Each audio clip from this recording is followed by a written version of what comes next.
love me so much more than I could ever know. Your love is deeper than this world will ever show. And all of life's beauty shines around this moment now. The sky and the cliffs, they seem to change my life somehow. And I will never be the same, will never be the same.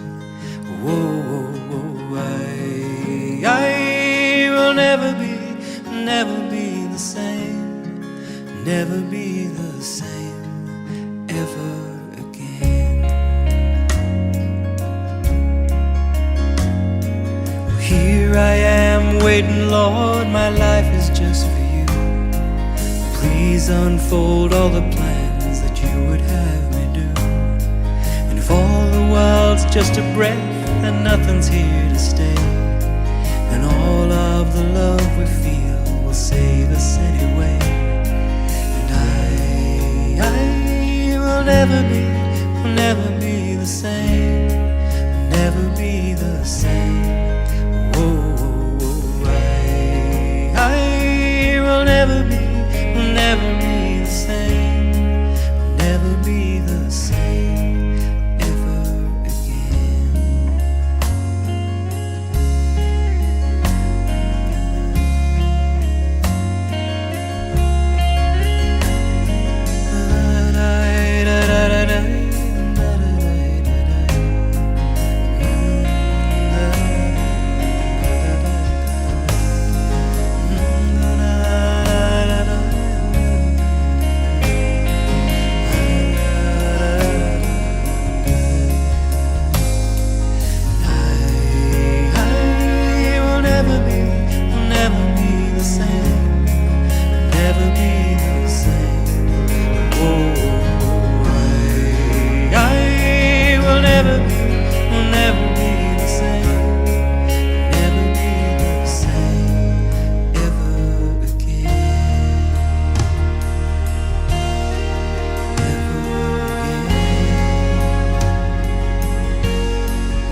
Given my all to you. Be still and know the Lord. Be still. And God's will is simple. The most wretched man in hell will not be Adolf Hitler. The most wretched man in hell, or woman, will not be one like Joe Stalin or some of these more modern devils. The most wretched person in hell will be a former Seventh-day Adventist.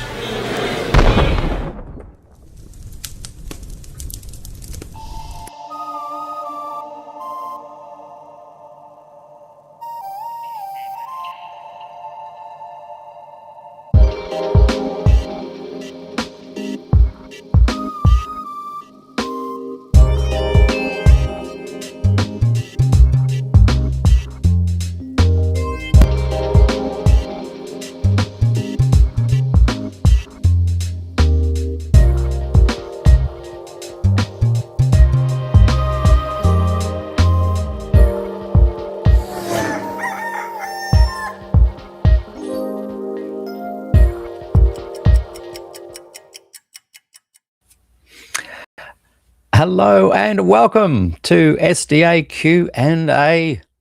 We've got a wonderful flashback episode to replay for you today. As many of you know, season 2 had 86 interviews, all relating to Des Ford and Glacier View. And wow, what a gold mine. I have learnt so much.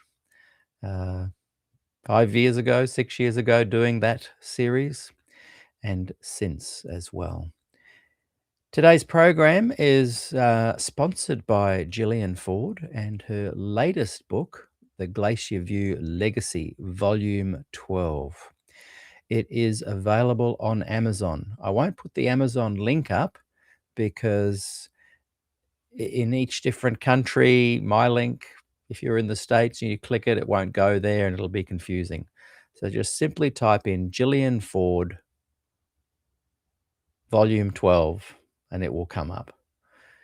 And it is a fantastic read, and I highly recommend that you go and order a copy. So thank you to Gillian Ford for sponsoring today's program, which was 6 years ago now, Season 2, Episode 40, with Pastor Larry Christoffel. And it's a fantastic interview. It is a really good interview. I think you are going to all really enjoy it. So sit back and relax and enjoy and learn and find out about this incredible era within Adventism that Pastor Dr. William Johnson said was as important a historical event within Adventism as 1888, maybe more so. There you go. And I would agree. It is an incredible episode in Adventist history, one that leadership continues to try and hide. And so thanks so much to Gillian for releasing all these volumes that talk about Glacier View and what went on. And the books are rich with letters, articles, interviews. It's just an absolutely incredible piece of work, all 12 volumes, and we're hoping there's more. But today's program is about volume number 12. And as I said, it's available on Amazon. So those watching, hey, click that like button, subscribe, hit the notification button, and let's continue to, reveal Adventism, one conversation at a time. So without further ado, let's get into this interview with Pastor Larry Christoffel. I hope he's watching today as well. And Gillian, if you're watching, please post some comments as well in the chat.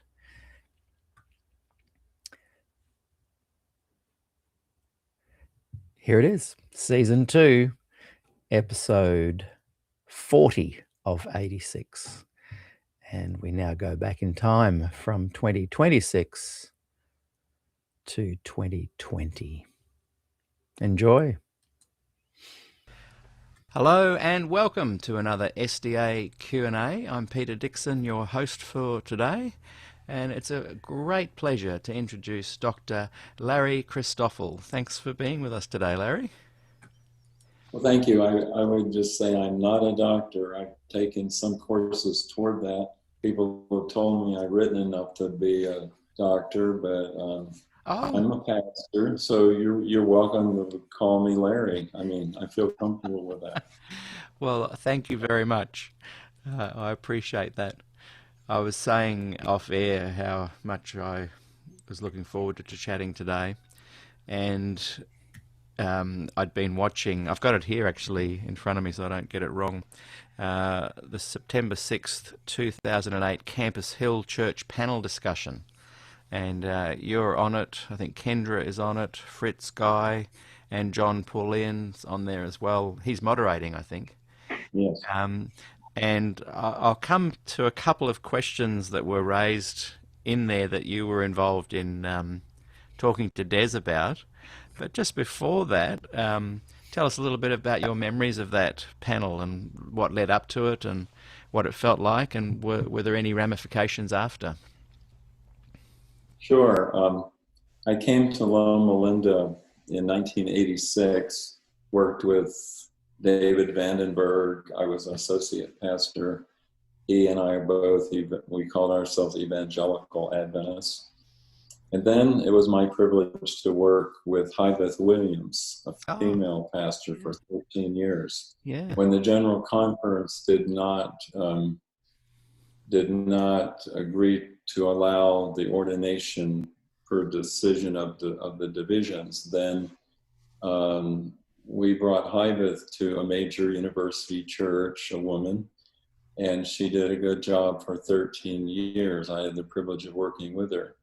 But one of the issues was, do you invite Des Ford to come? Because, he was persona non grata to many people. And I was very pleased that he ended up at Campus Hill. There are two big churches on campus, the university and ours. They had 6,000 and we had 1,500. We're the small church on campus. But I believe Adventist Today was sponsoring the event.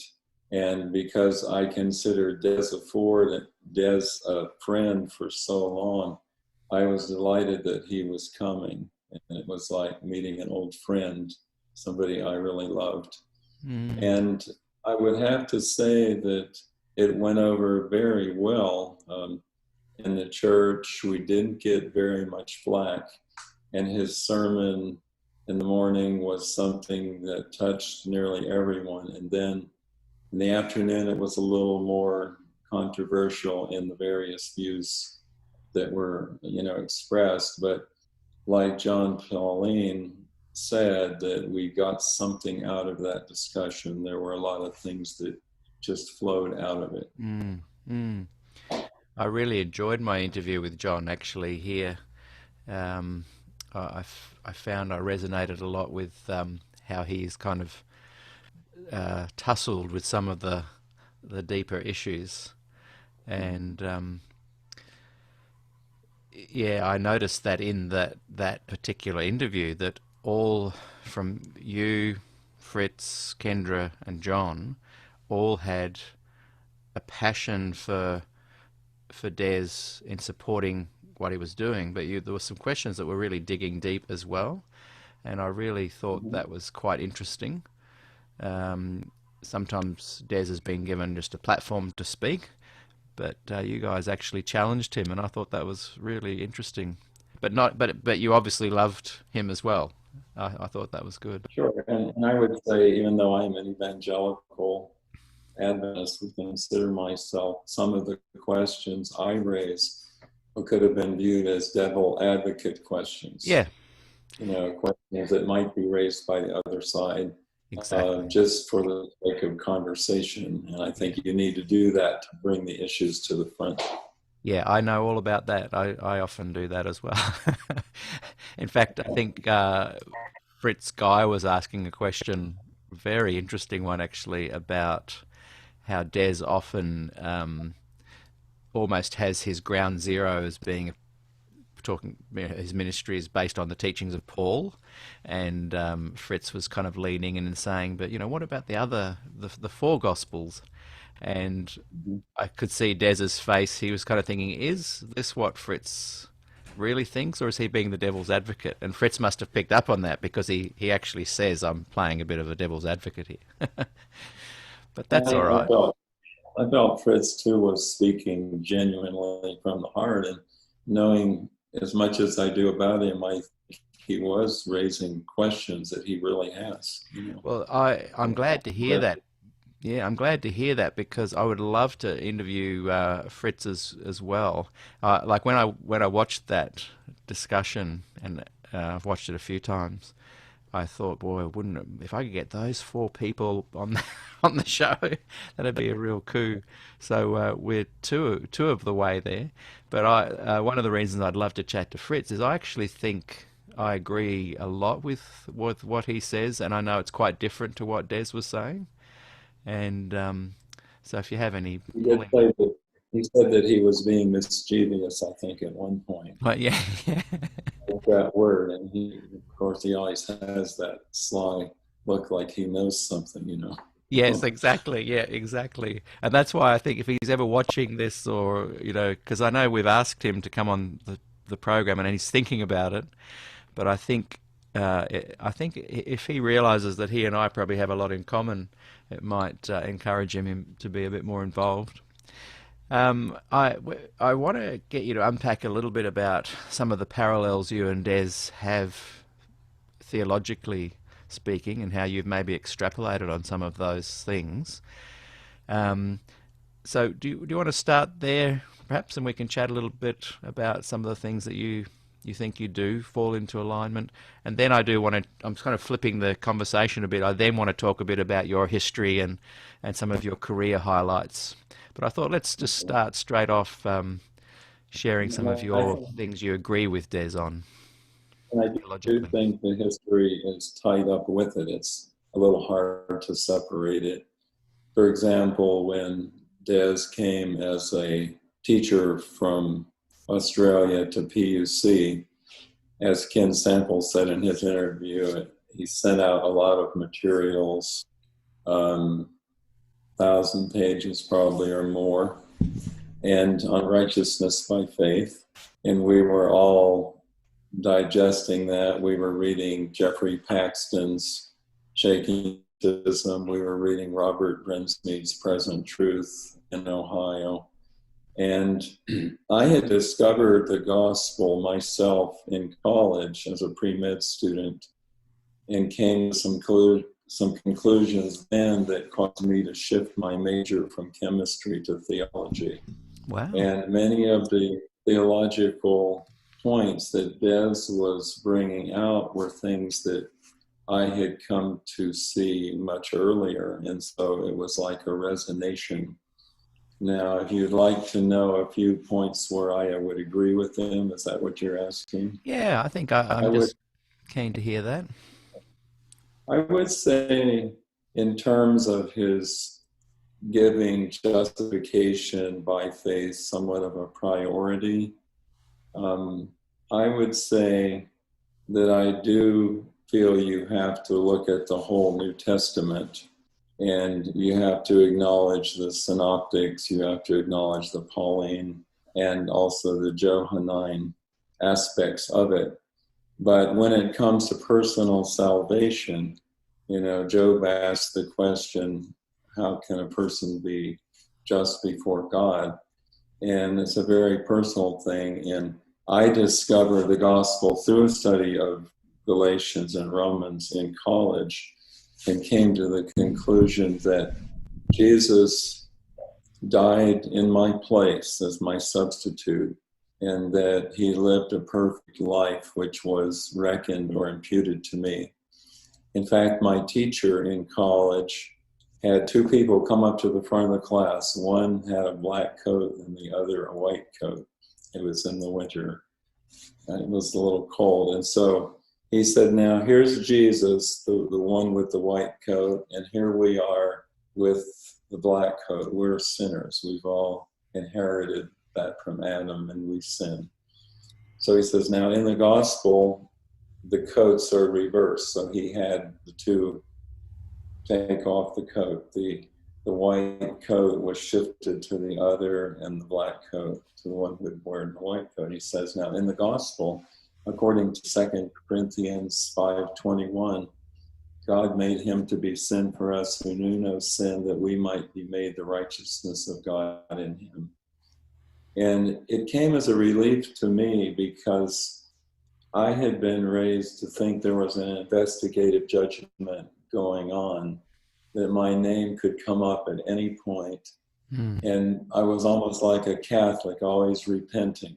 Yeah. If I can just repent of my mistakes, then it's wiped out. hoping I wouldn't die in a car accident or die in my sleep. But when I studied the book of Romans, and I discovered that while I was a sinner, he loved me, and that he died for me, and that, you know, his righteousness is imputed or reckoned to me, it just was a wonderful peace that I had. And I find that Des was teaching something very close to that. So I agree with him on the first. I would say justification by faith is a very important metaphor, and it is used extensively. I agree with that. I agree with Des that there are others used less frequently, and those are important too. But I wouldn't say that justification is everything. In terms of my personal salvation, yes, I'm saved because my faith receives his perfect life and his death, which are reckoned to me. So that's where my assurance came from. And it moved me so much in college that I said, man, I've got to take this to the world, because it literally changed my life then. And then in the 1970s, when Paxton and Brinsmead and Ford were saying these things, it was like it was ringing my bell, because these were things I had come to believe. Interesting. Now, I would say that Des has been accused of being lax on sanctification or on repentance, or you know, that he's not as interested in the holy life. And I don't find that to be true. I don't see anyone more sanctified than Des Ford, both in his health life, his need to walk every day, his genuine concern and love for people, his Christian ethics. So I do think that, yeah, and what he said was that you, in a very brief answer to one of the questions, was that if you have Jesus as your Savior, you cannot but, you know, live that life, live a life, I would say, of gratitude, but a life of holiness, so that in a way the holy life is not sufficient for salvation, but it is necessary. You're not saved by it, but you're not going to be saved without it. Ellen White said that, Des Ford said that, Martin Luther said it, and I agree with it. Now, in terms of the wrath, Des took a very firm position that you have to acknowledge a wrath. Now, he also said something like the penal substitutionary view, you know, that out of necessity it fell upon Jesus. And I also agree with those things, but I think you have to be very careful, like he was saying, not to give the idea that it's like a pagan god who had to be propitiated. It was something necessary for the holiness of God, and it is a biblical teaching. But whether we can fully explain it, I'm not sure we can, but I don't think we should deny it. Des said the problem with the moral influence theory was not in what it affirmed, but in what it denies. And I agreed with that particular statement as well. I think that the people who hold the moral influence theory, you know, going back to Graham Maxwell and Jack Prabancha and many, many others, they have an ethical problem with an innocent person suffering and dying for a guilty person. It just doesn't seem right. And yes, from a human reasoning standpoint, it's not right. In fact, Paul said in Corinthians that it's foolishness. The cross is foolishness, you know, to one group, and what was a stumbling block to the other. And so, yes, it doesn't make sense ethically or even logically, but you have to reckon with the fact that, as Romans 3 says, that he is the propitiation through his blood, through faith.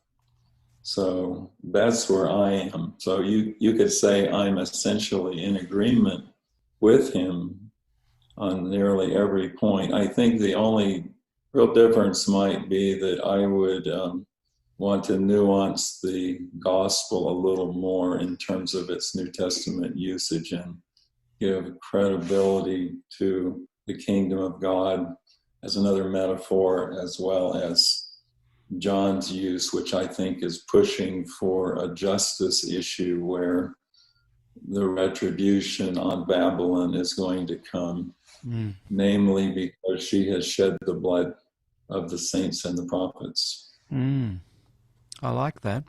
I think. Maybe I said too much. What's that? I say, I hope I haven't said too much. I hope I'm not going too far on this, but Not. those are some of the things that I think about when I think of Des and my own feelings. The format of these interviews is to have conversations, and you are 100% ticking all the boxes.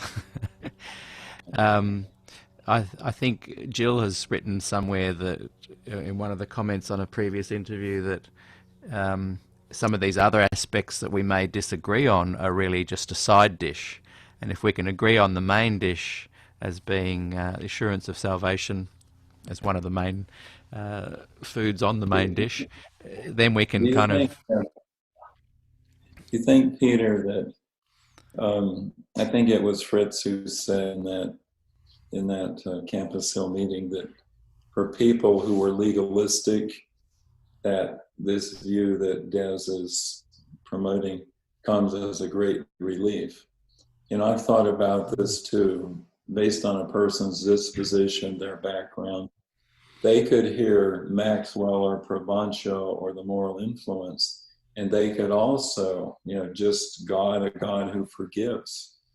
And that could bring relief and joy also. So I'm willing to acknowledge that maybe personalities could resonate to different views of the gospel. And I also agree with Des that the gospel not everyone is going to have to agree with a certain view of the gospel. He acknowledged that Muslims and other religions, many people will be saved who follow that spark of the Holy Spirit leading them. And my feeling is exactly that. So you're not saved by your good works, and you're not saved by your good theology either. But I agree with him when he says, if you are saved, it will be because of what Jesus did. And that is the gospel, that he played the essential role for our salvation, however you might understand it. And do you remember that picture? Was it Anderson, the little girl sitting on Jesus' lap? And the question was, what happened to your hands? Because they're looking at the prints in his hands. I think throughout eternity, these things are going to be a subject of discussion, and we may never fully come to the end of it. I like that. I feel that I've been blessed with the joy of playing music and guitar, and I haven't heard you, by the way. Well, I'd love to hear you sing. Well, what's good about my analogy is that it doesn't mean that I'm good at it, but I've loved the concept of thinking about my love for the guitar, which is just behind me, and I guess I can find parallels with justification there. God's love, I just love that guitar, and because I love it, I put time into playing it, and so that's the sanctification part of it in my analogy, and I'll put the time in, and the wrath of God is the audience if I haven't put enough time in and it's not a very good delivery. But the music gods will save me regardless, and I've just, for me personally, as a young boy, that's how I kind of worked through my understanding of justification and sanctification and righteousness by faith, by finding the analogy and metaphors with music and guitar, and it means that I don't even have to be a perfect guitar player to still be valued and appreciated. So anyway, there's some good little analogies there.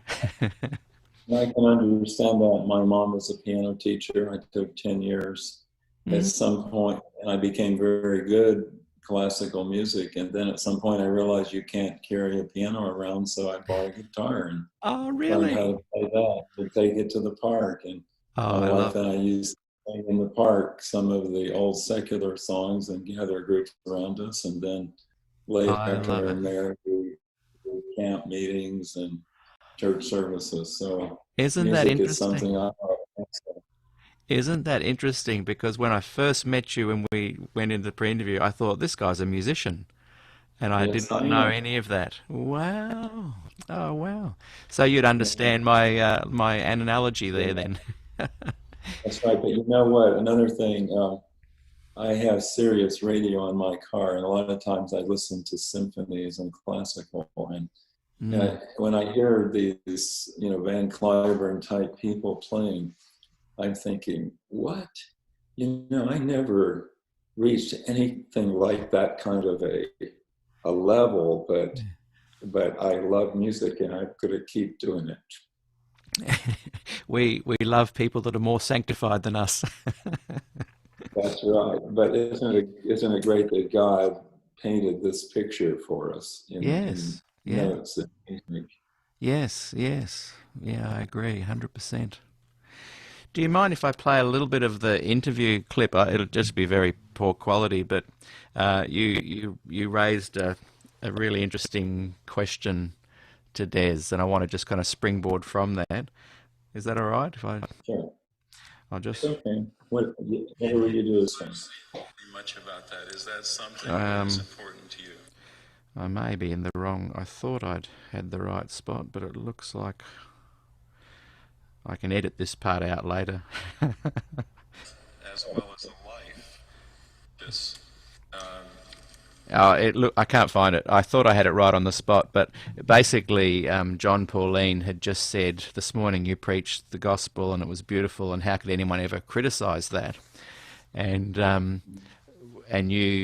Des hadn't quite heard the question, but the audience responded with a great, almost a cheer and applause and a bit of a laugh Yeah. because they were realizing and connecting with the notion that yes, of course, when Des preaches the gospel, there's nothing that you can question of the beauty of his presentation and the gems that he reveals, and I loved that.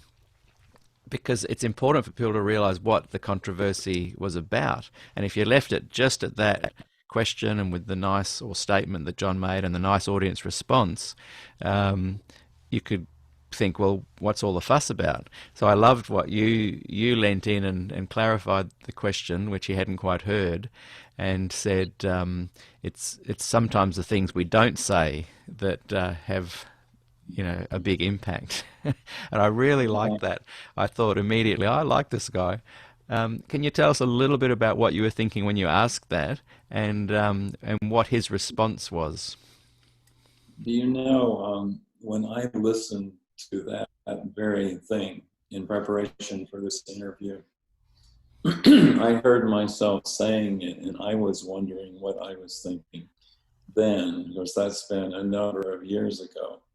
And the only thing I could think of that I might have understood was, and Des does say, say things like that. It's not what you, um, it's what you affirm and not what you deny. And he plays those off against each other. But I think that Des knows, he has a doctorate, in rhetoric, and as well as theology with Bruce, I I did think not know. I something, did not know that. and in persuasion. And so he has studied and honed his skills in speaking, and he knows exactly, I think, how to play an audience. And it's not something bad, it's part of his gift set. It's like a That's musician again. And so he knows, I think, how far he can go. Now, when he came to Campus Hill, I wondered, is he going to come and just make people mad?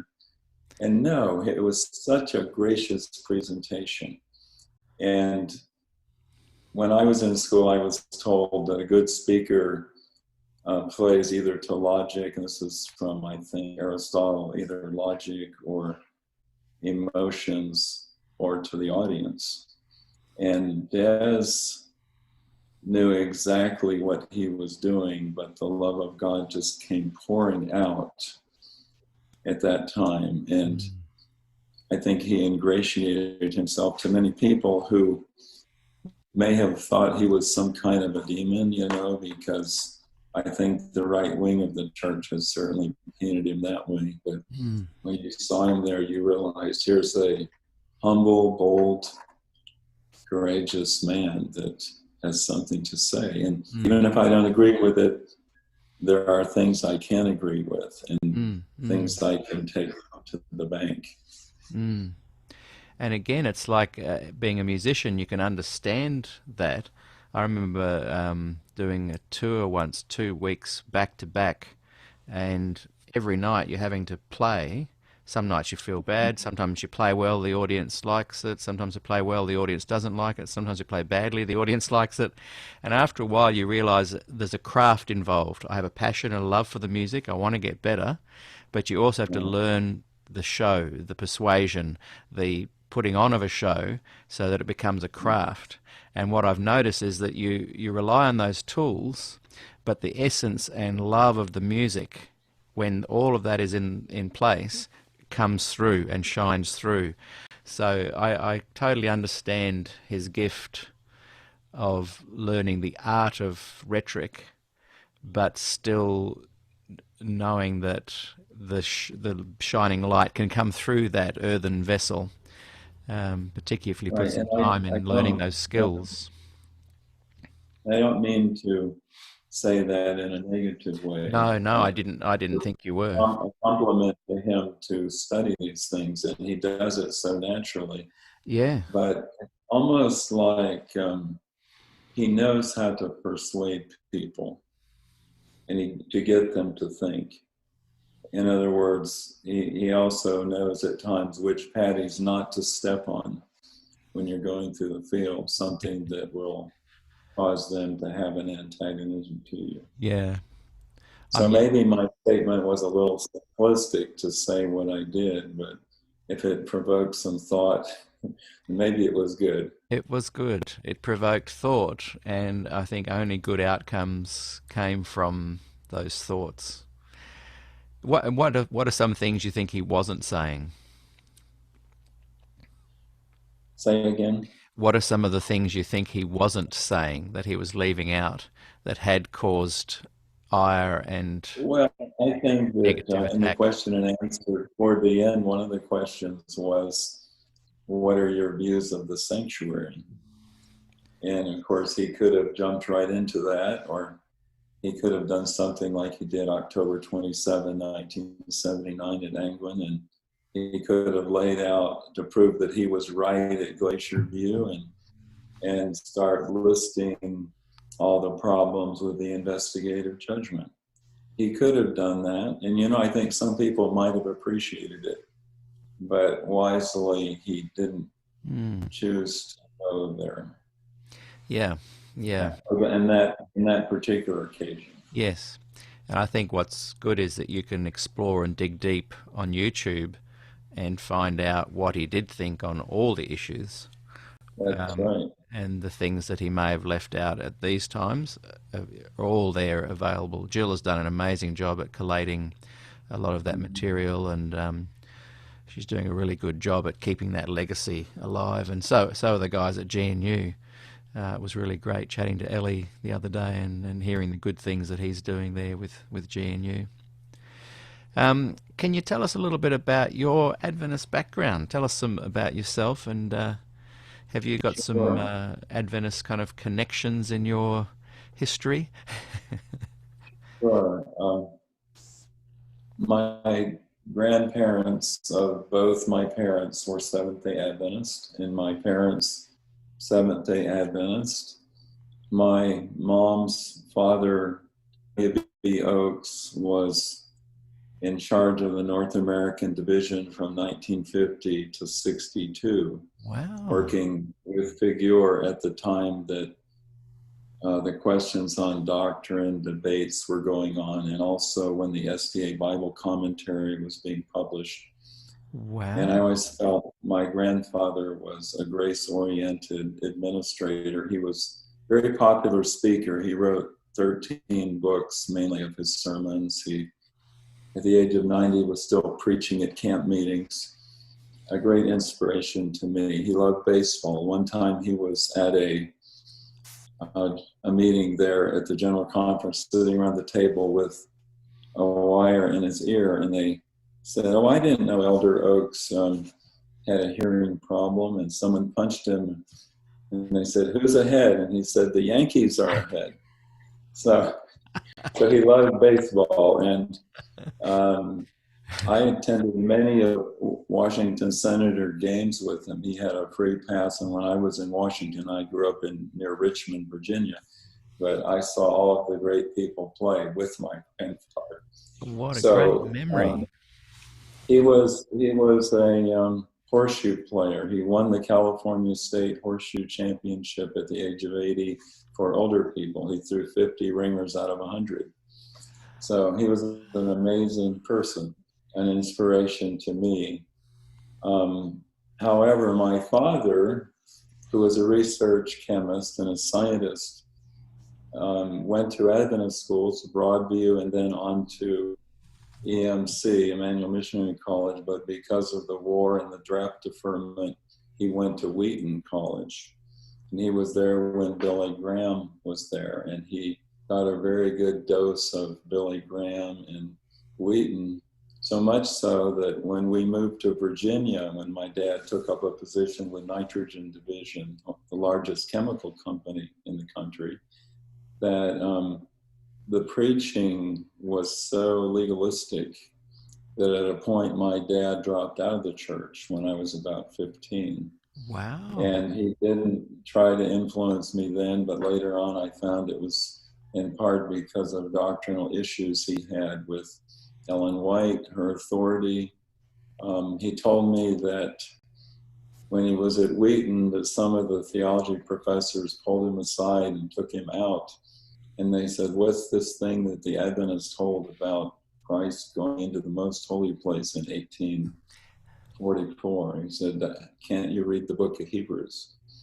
So back in the 1940s, he was already convinced on the point that later Des brought out much later.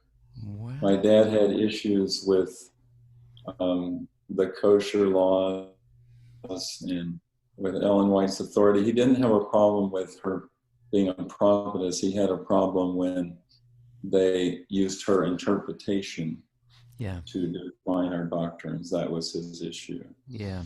And so imagine my situation as a young person.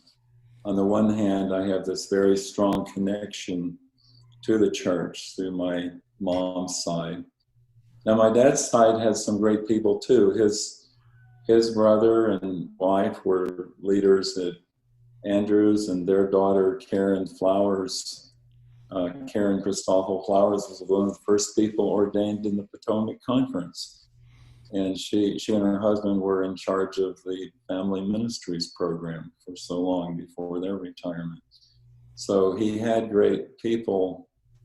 He had questions. I think he'll be in heaven. He was a good man, even though he wasn't active in the Adventist church. Wow. And these are some of the things that shaped me. Yeah. I have my father's scientific bent. You have to prove me. My mom was born in Missouri, so you have to show me. And then on the other hand, a firm commitment that I have that God raised up the Adventist movement. And so I could drop out of it, do something like Dale Ratzlaff did, or I could get in there and make it what it should be. And that's what I've chosen to do. Mm. Did your dad actually take his name off the roll? No.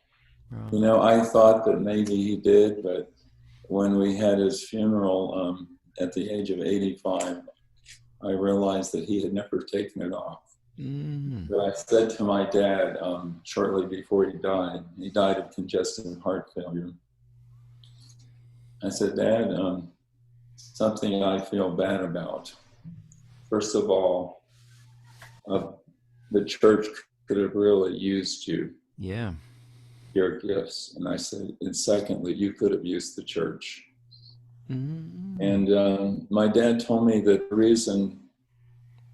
one reason he had issues with Adventism is because as a scientist, he did not believe the earth was just, 6,000. a very short age. And he says, therefore the Sabbath, which is based on that, cannot be a moral issue. And of course, that went along with his theory too, that people like Billy Graham and others in the other churches were saved. And my answer to that to him was, well, Dad, regardless of what the age of the earth is, the record in Genesis and Exodus is that God set forth the Sabbath as a memorial of creation. And so, whatever the science is of it, you have to reckon that a God who revealed himself made the Sabbath a memorial of creation. So that was my answer to him, and I still think it's a pretty good answer. Yeah. And I think he would have... Anyway, Sorry, that's just one. Go ahead. Just one connection. I've been connected with so many great Adventists and other people. I have a wonderful wife.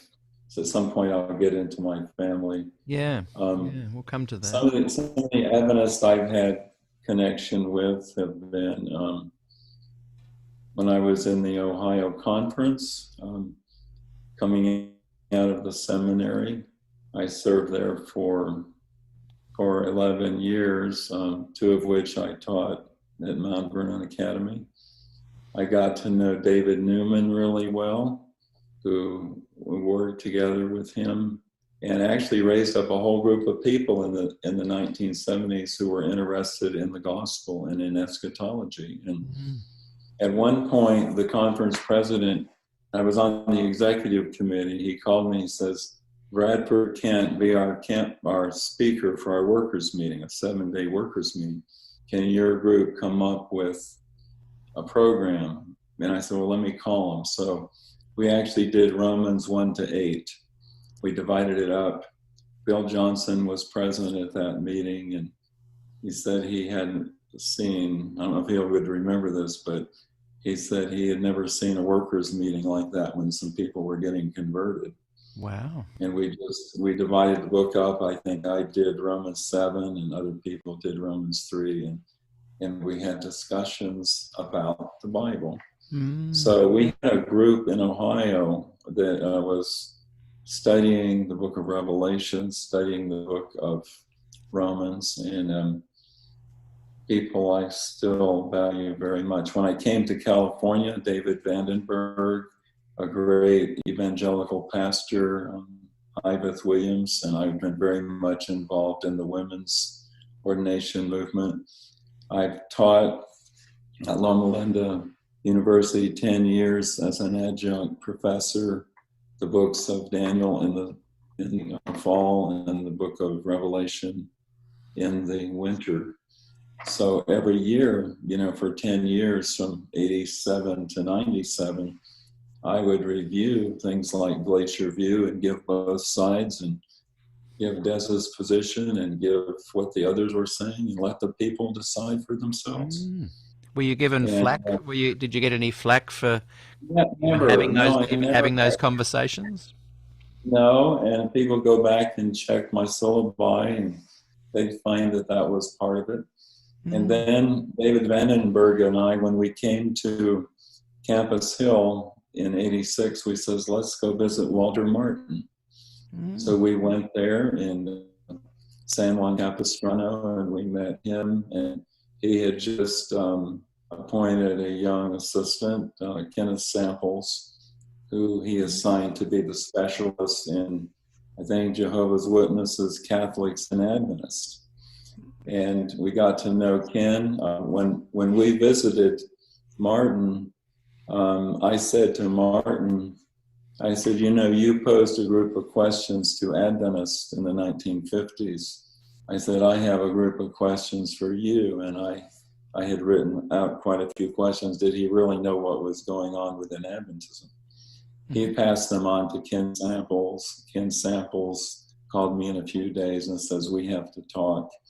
And eventually we set up meetings at Campus Hill with Martin and Samples, with pastors, with scholars. Ken wrote a very good article for the Christian Research Institute.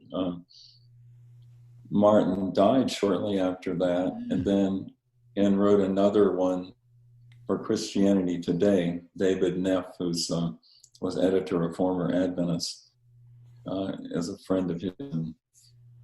He wrote another one, Assessing Adventism. And all during this time, Ken and I visited literally dozens of prominent Adventists in Loma Linda and in La Sierra, everybody around here. And Wow. eventually, the seminary even invited us to come there.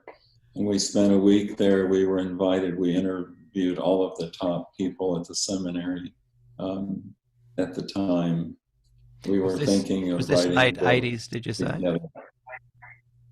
No, this was in the early 2000s. Oh, when that happened. Now, yes. Kenneth talked about this. The first part, yes, the first round was in the 1990s, late 1980s, and very, very fascinating. I think Ken probably has as good a grasp of Adventism as most Adventists. And he's done, one of the questions we asked in our survey was whether he was fair and accurate. And almost everybody said yes. That was one of the survey questions. So he had a high degree of respect. You were saying that this was going to find its way into a book, but didn't? Is any material available? Well, here's what happened. We were talking with Pacific Press and also Baker Bookhouse, and we were going to co-publish a book. And there was an excitement about it at the time. I'm excited now. we were going to talk about eschatology, soteriology, and the whole area of authority and inspiration, and look at the different views.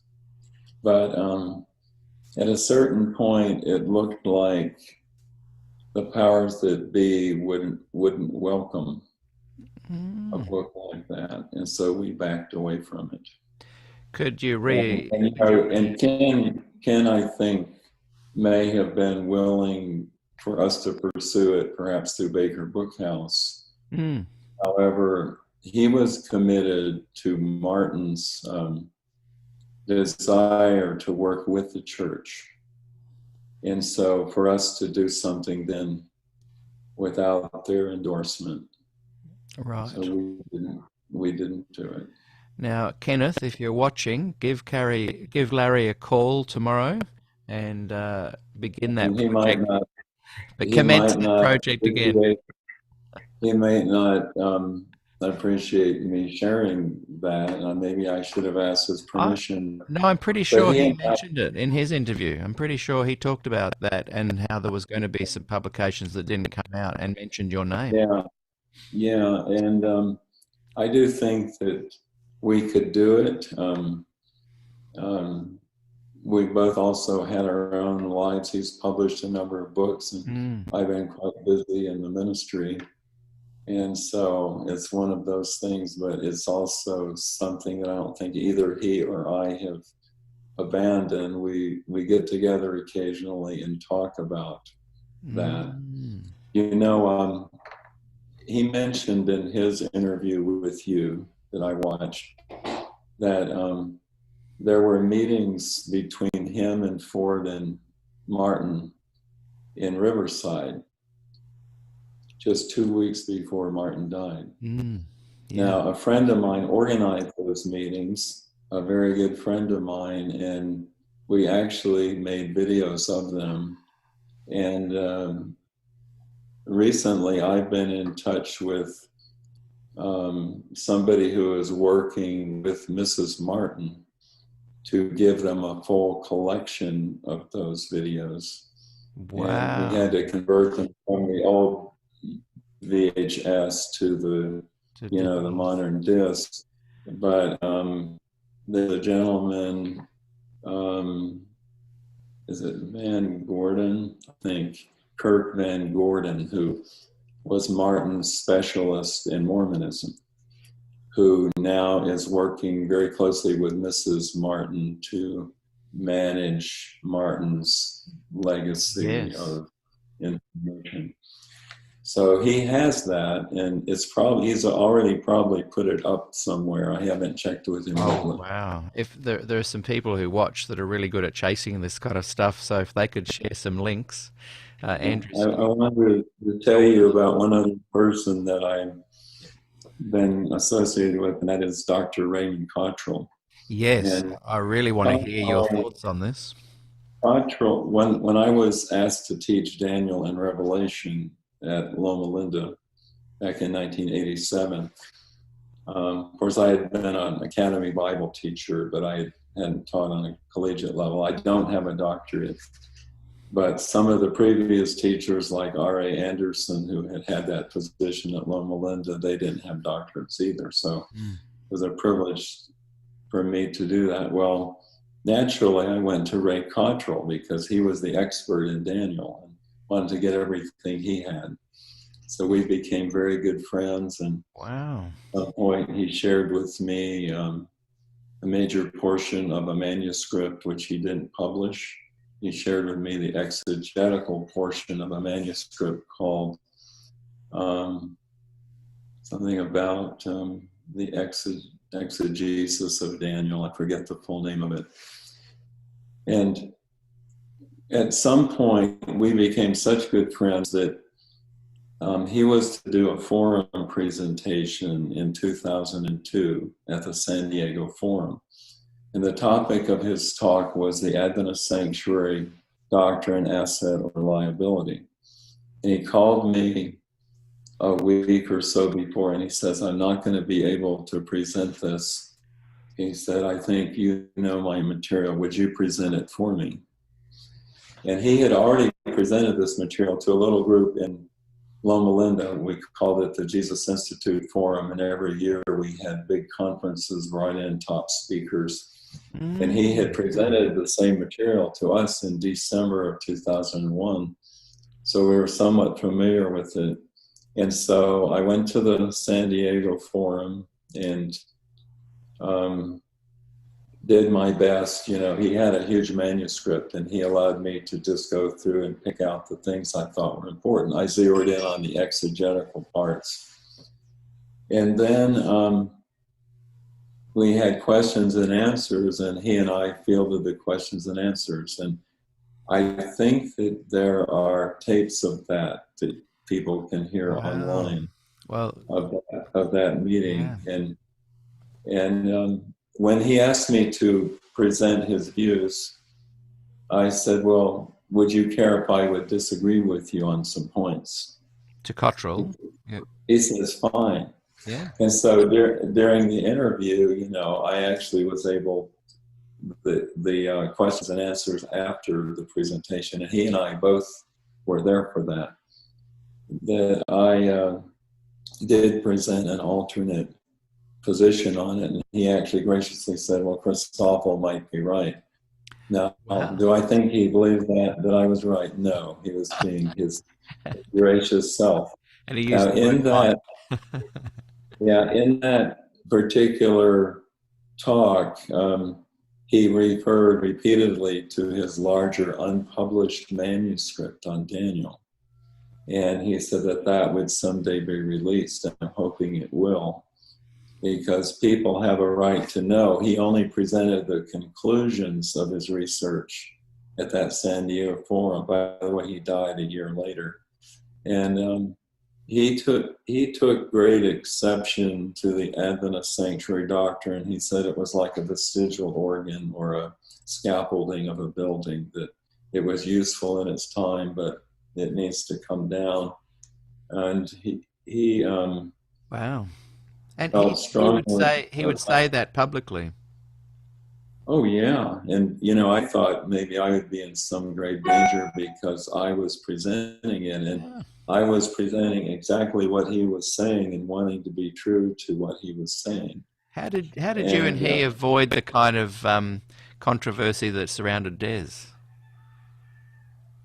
Well, I think that at the time of the controversy at Angwin, there were a couple of Adventist preachers in the congregation at Angwin, one being my grandfather and the other his brother, Dan Oakes, who was also a GC person, who cried out, "This is heresy," at the Des Ford meeting at Angwin. And Jack Castle and Kevin Paulson both told me that happened. And I suspect that there was pressure from them and others for the church to do something about it. Now, Jack Castle would have preferred that it be handled by Des's peers, but I think that Wilson needed to make a cause célèbre of it, bringing all of the scholars together. Now, Cottrell had given a talk a week before Des's, Cottrell at Andrews University, presenting the Are you talking problem. Are you talking about the forum? No, I'm saying before the October 27. Yeah, that before Cottrell presented the famous. You just cut out there. So before the famous forum, October 27, PUC, Des. I'm saying before Des. Cottrell did something. Cottrell made a presentation at Andrews where he also presented the problems with the investigative judgment. The difference was, and this was very troubling to people then, is part of Cottrell's rationale was that you can have your cake and eat it too, is the way he explained to me. You can have your exegesis, this is what it says, and you can have your interpretation. So just as the New Testament was permitted to interpret the Old, whether it's eschatology or whatever, so Ellen White, as an inspired writer, could interpret. And so that was legitimate for Adventists. Now, Cottrell had taken exception to questions on doctrine, saying that the investigative judgment was biblical at the time that questions on doctrine came out. That was part of his critique of it. And so he came to the conclusion, there was even a Daniel and Revelation committee, a Daniel committee, that nothing was published, but there was a minority report and a majority report. Cottrell and Neufeld mainly had the minority report, is that you cannot prove the investigative judgment biblically, exegetically, but you can have it through Ellen White's authority. Yeah. Just as the New Testament interprets, so Ellen White. Now that was Cottrell's position, and so the fact that he was honoring Ellen White and allowing that, I think he was off the hook. Now, I spent 3 weeks after the Glacier View manuscripts were released by John Paulson, they had been sealed, but they were opened up, and I was the first person to go. I spent 3 weeks listening to the tapes. Wow. Kurt Holoviak gave me access to all of the documents. And it was very, very interesting. And I studied Cottrell, and I came to the conclusion that Cottrell's views were much more radical than Des's in terms of the exegesis of the text. So just a couple of things. Sorry to interrupt. I'm going too deep. If I am, you just tell me to be wrong. You can never go too deep for me. Okay. I love it. I love it. That's why I'm just wanting to just pause and just try and clarify a couple of things. So you're saying that we've got Des who's done his PUC forum. Cottrell did a similar kind of talk a week before, but when Neil Wilson and his team were looking to find someone to really maybe draw a line to use as a scapegoat to draw a line in the sand, they didn't go for Cottrell because of he was kind of not as big a threat to Ellen White's authority, whereas Des may have been interpreted as being so. Yes, I think that would be a fair statement. And yet, ironically, as you dug deep into the Glacier View papers and your thoughts on Cottrell and digging deep into his stuff, Cottrell may have been more of a danger than Des, and Des actually was quite supportive of Ellen White. You want to know why he was more dangerous? Sorry, you dropped out. Say that again. Would you like to know why he was more dangerous, in my opinion? Why Cottrell was more dangerous? Yes. Yes, I do want to know why. It's because, in terms of Daniel 8, I think Des and he would agree on the problems. But when it came to Daniel 9, Cottrell took exception to some of those texts. For example, he said that the date is definitely, not 457. It's the date, I think, 537 or something like that. 536, wow. 537. Yeah. It's the Cyrus decree. Secondly, when it says, as King James does, that after 7 sevens and 62 sevens, then comes Messiah, Cottrell says that's not what the text says. The text says after 7 sevens, a civil leader will rise. It's the restoration after the Babylonian captivity. It's not a reference to Jesus Christ. Wow. And he also... So that blows out the premise of Adventism. The whole idea of the connections. Now, Cottrell says, yes, 9 is explaining 8, but you're not getting what Adventists say. And then the biggest problem was for Adventists is that when it says in Daniel 9:27 that in the middle of the week he takes away the sacrifice and offering, Cottrell says that's not talking about Jesus' death in the middle of that 7-year period that we say goes from 27 AD to 31. That taking away of the offering is what the little horn did in Daniel 8. This is explaining that what the little horn did. And so he says Adventists have attributed to Christ what should be attributed to the little horn. So Cottrell then had his own views of how everything was correlated to the 77s, and he had the 1335 and the 1290 of Daniel 12. Everything starting in the middle of the 70th week, bringing you to the consummation of all things. But it didn't happen, and Cottrell's major key was because of conditionality. That was his key, that these prophecies are conditional, and Daniel 9, therefore, was a statement of God's purpose. Yeah. But what Adventists have done, and many of them, is they've tried to force Jesus into chapter 9 in an unexegetical way. Now, my own opinion is that Jesus may very well have seen himself in Daniel 9. He did see himself as the Son of Man, and he did see himself as one who would suffer and die. And but you have to take Cottrell seriously, and in his manuscript, and even in the talk, he lays this out in his San Diego talk. So anybody, you can go online, it's available in written form. Good. Okay. Someone could share the link. Someone, the Advent Sanctuary Doctrine, if you just type that in a yeah. search, it'll bring it up.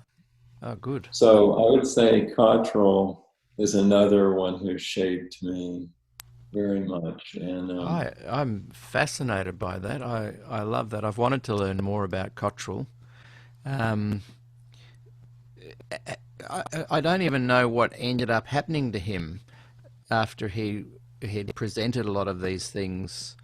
How did the well, one church, thing how he did the did church was treat him? he founded Adventist Today, of course, and he and Jim Walters and Herb Taylor and some others formed Adventist Today as an alternative to the other media, the Review or Our Firm Foundation or Spectrum. And the intent for Adventist Today was to give people an opportunity to say things they couldn't say in the others. Yes, yes. So I myself have written a number of articles in Adventist Today, and it's been refreshing. What happened to him, like politically? What was done to him to silence him? He seems to have kind of thrown out all these bombs, but here's what happened. criticized. But was he still under employment with the church? Oh no, he had retired. In fact, at his funeral, which was at the Ukipa Church, someone from PUC actually came and apologized to him. The president of PUC came and apologized because they blocked him from getting a doctorate over issues when he was a teacher there. He was blocked, he should have been able to get it. And so a very gentle. When did he retire? That I'm not sure, but I will tell you that in our conference, in Southeastern California Conference, he was a very welcome speaker for workers' meetings. And one meeting I remember he addressed the issue of the ATS and why he took exception to the ATS, which he thought was just a branch of right-wing, Adventist theology. And a lot of the chapters that appear in his manuscript that hasn't been released, he did release in forum talks. So he was pretty free to, say what he wanted. Now, I'll tell you an interesting experience. A friend of mine invited Ken Samples to come and speak at the Ukipa Church. And Ken came, and I was there too. But there were a bunch of people with placards outside. We shouldn't have Ken Samples because he's not an Adventist. Yeah. And they were actually trying to block people from coming in. Well, Ken Samples gave a talk, and afterwards, Ray Cottrell stood up and said, "This is one of the best talks I've ever heard on law and gospel." Wow. So, it just showed what a gracious person he was. And Cottrell also, at our meeting in Loma Linda, when we had the meeting with the scholars back in what was it? I'm drawing a blank. I think it was early 1990. But he presented a paper called A Footnote on History.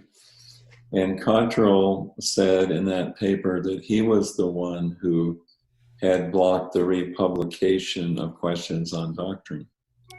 Cottrell had. And Cottrell said that. However, Richard Hamill got up and said, "No, that's not right."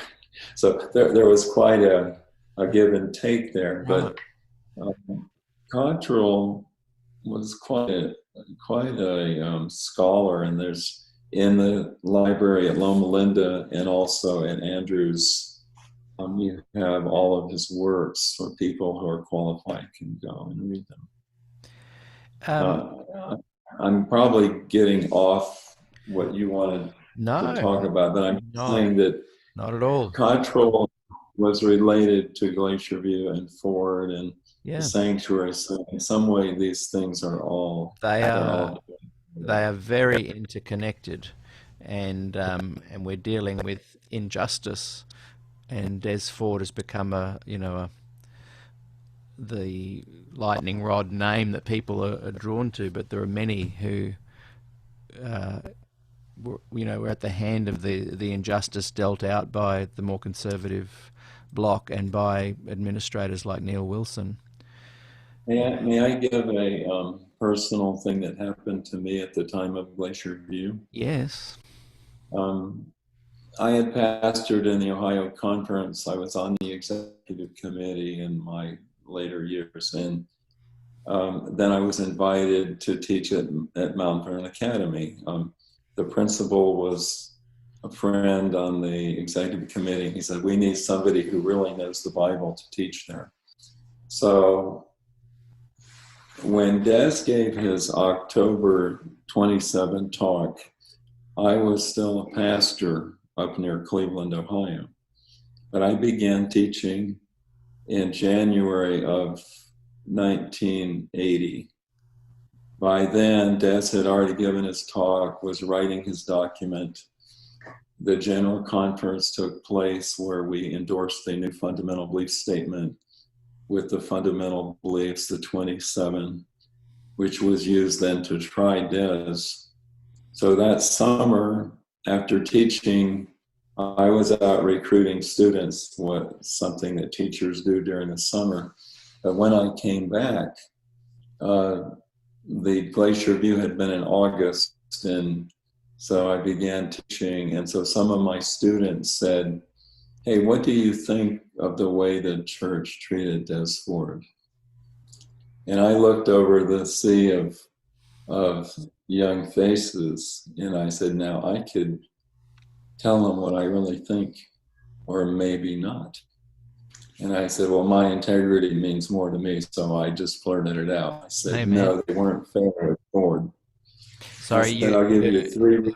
The mic cut out again after you said, so I said. Okay, so I said, the church was not fair with Ford, and I'll give you three reasons. Reason number two, Neil Wilson promised him it would not be a trial, but it turned out to be. I said, number two, Des Ford produced a manuscript that, 900-page manuscript, and it was only presented a month before Glacier View. The church hasn't had time even to hear what he's saying and evaluate it. So they needed to give it more time. And I said, and thirdly, they produced a consensus statement that when Des read it, he says, here, give it to me, I'll sign it. Now, 115 of the delegates had signed it. And my understanding is that, and it had been published in the Review in the Ministry, and Wilson said to Des, well, what do you mean you'll sign it? He said, well, you moved in my direction. And they did. They moved in his direction on the year-day principle. They moved in his direction on going into the most holy place at the Ascension. They moved in his direction in defining Nitzdak as meaning to be restored rather than cleansed, and, just right down the line. Well, after that, you never saw those documents in public. And Ford said it was like light years ahead of anything. So he liked the consensus. Of course, he was tried on another statement, the point statement or whatever it was that they concocted to nail him. But the statement that they all agreed with, he said, I like this.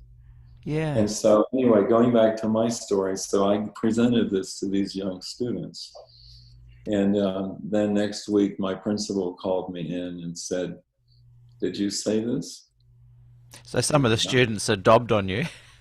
Well, I don't care about that, because I mean, that didn't bother me. I never even tried to figure out how he knew, and it didn't matter to me. But anyway, he said, well, we can fix this. All you have to do is stand up in class and say that Ford is a heretic, like Utaf and Canrod. And he said, and I'll forget you ever said it.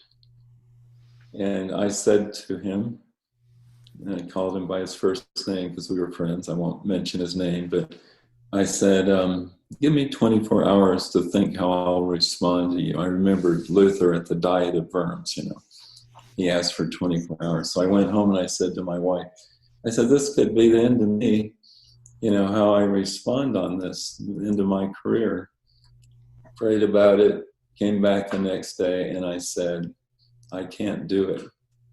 So I can't condemn for it. I said, first of all, I agree with him essentially on his righteousness by faith and gospel.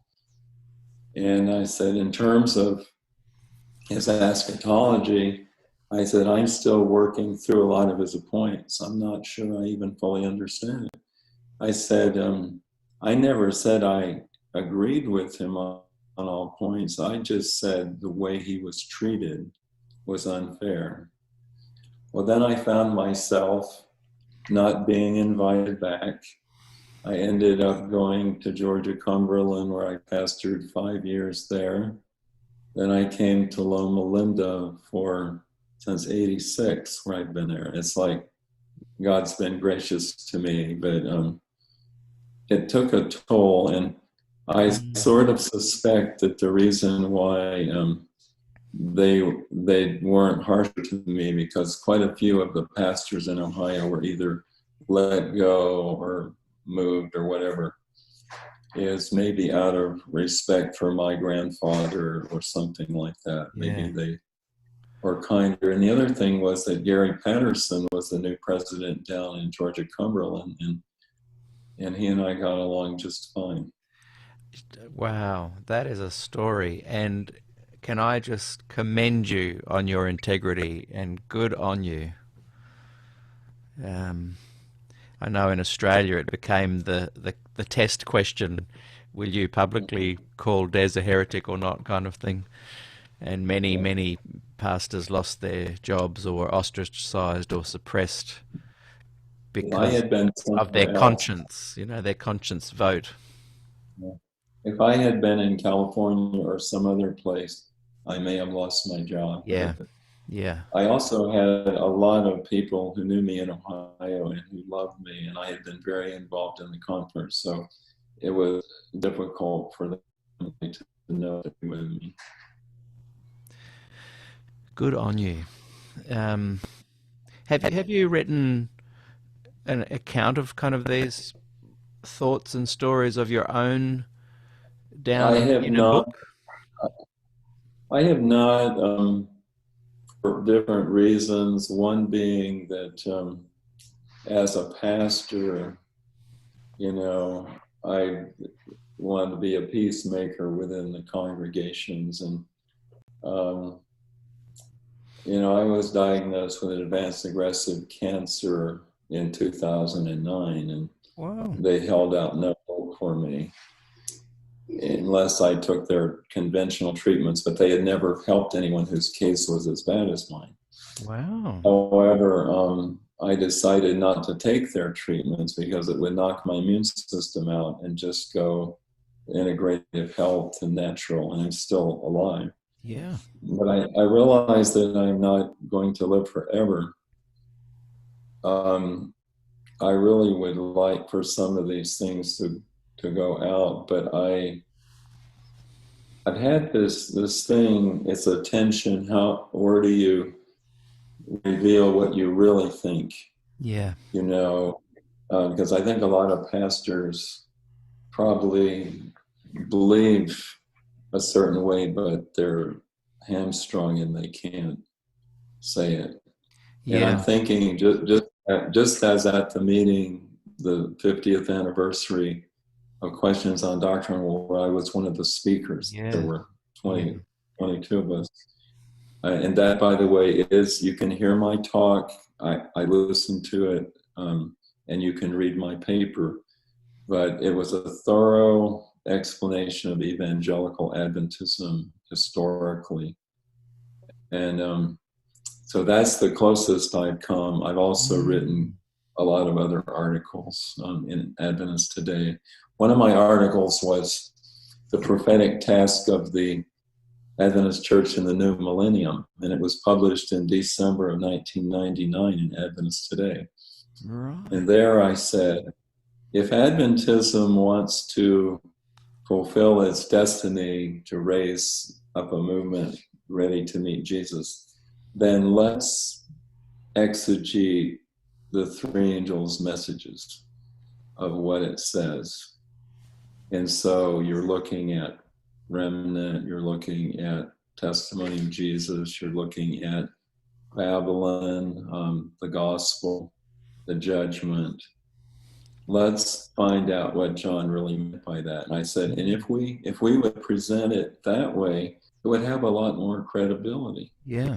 So I said that's what we need to do if we really feel that's why God raised us up. Now, I thought that was going to get me in trouble. You see, I keep doing things and wondering when the hammer is going to fall. And here's what I think. I think because I'm a nobody, that it's better not to make a martyr out of somebody and just pretend they don't exist. Yeah. Yeah. So that's what I think. I'm not a dynamic person. I'm not a Des Ford or a Billy Graham. You know, I think my ideas, some of them are dynamic, but I just keep plodding away and wondering what God has for me to do. I love your honesty and your openness in how you've unpacked that. And I think, you know, maybe there's a book just percolating beneath the surface that's about to come to you. or maybe Ken and I will get together. Ken, if you're Yeah. listening.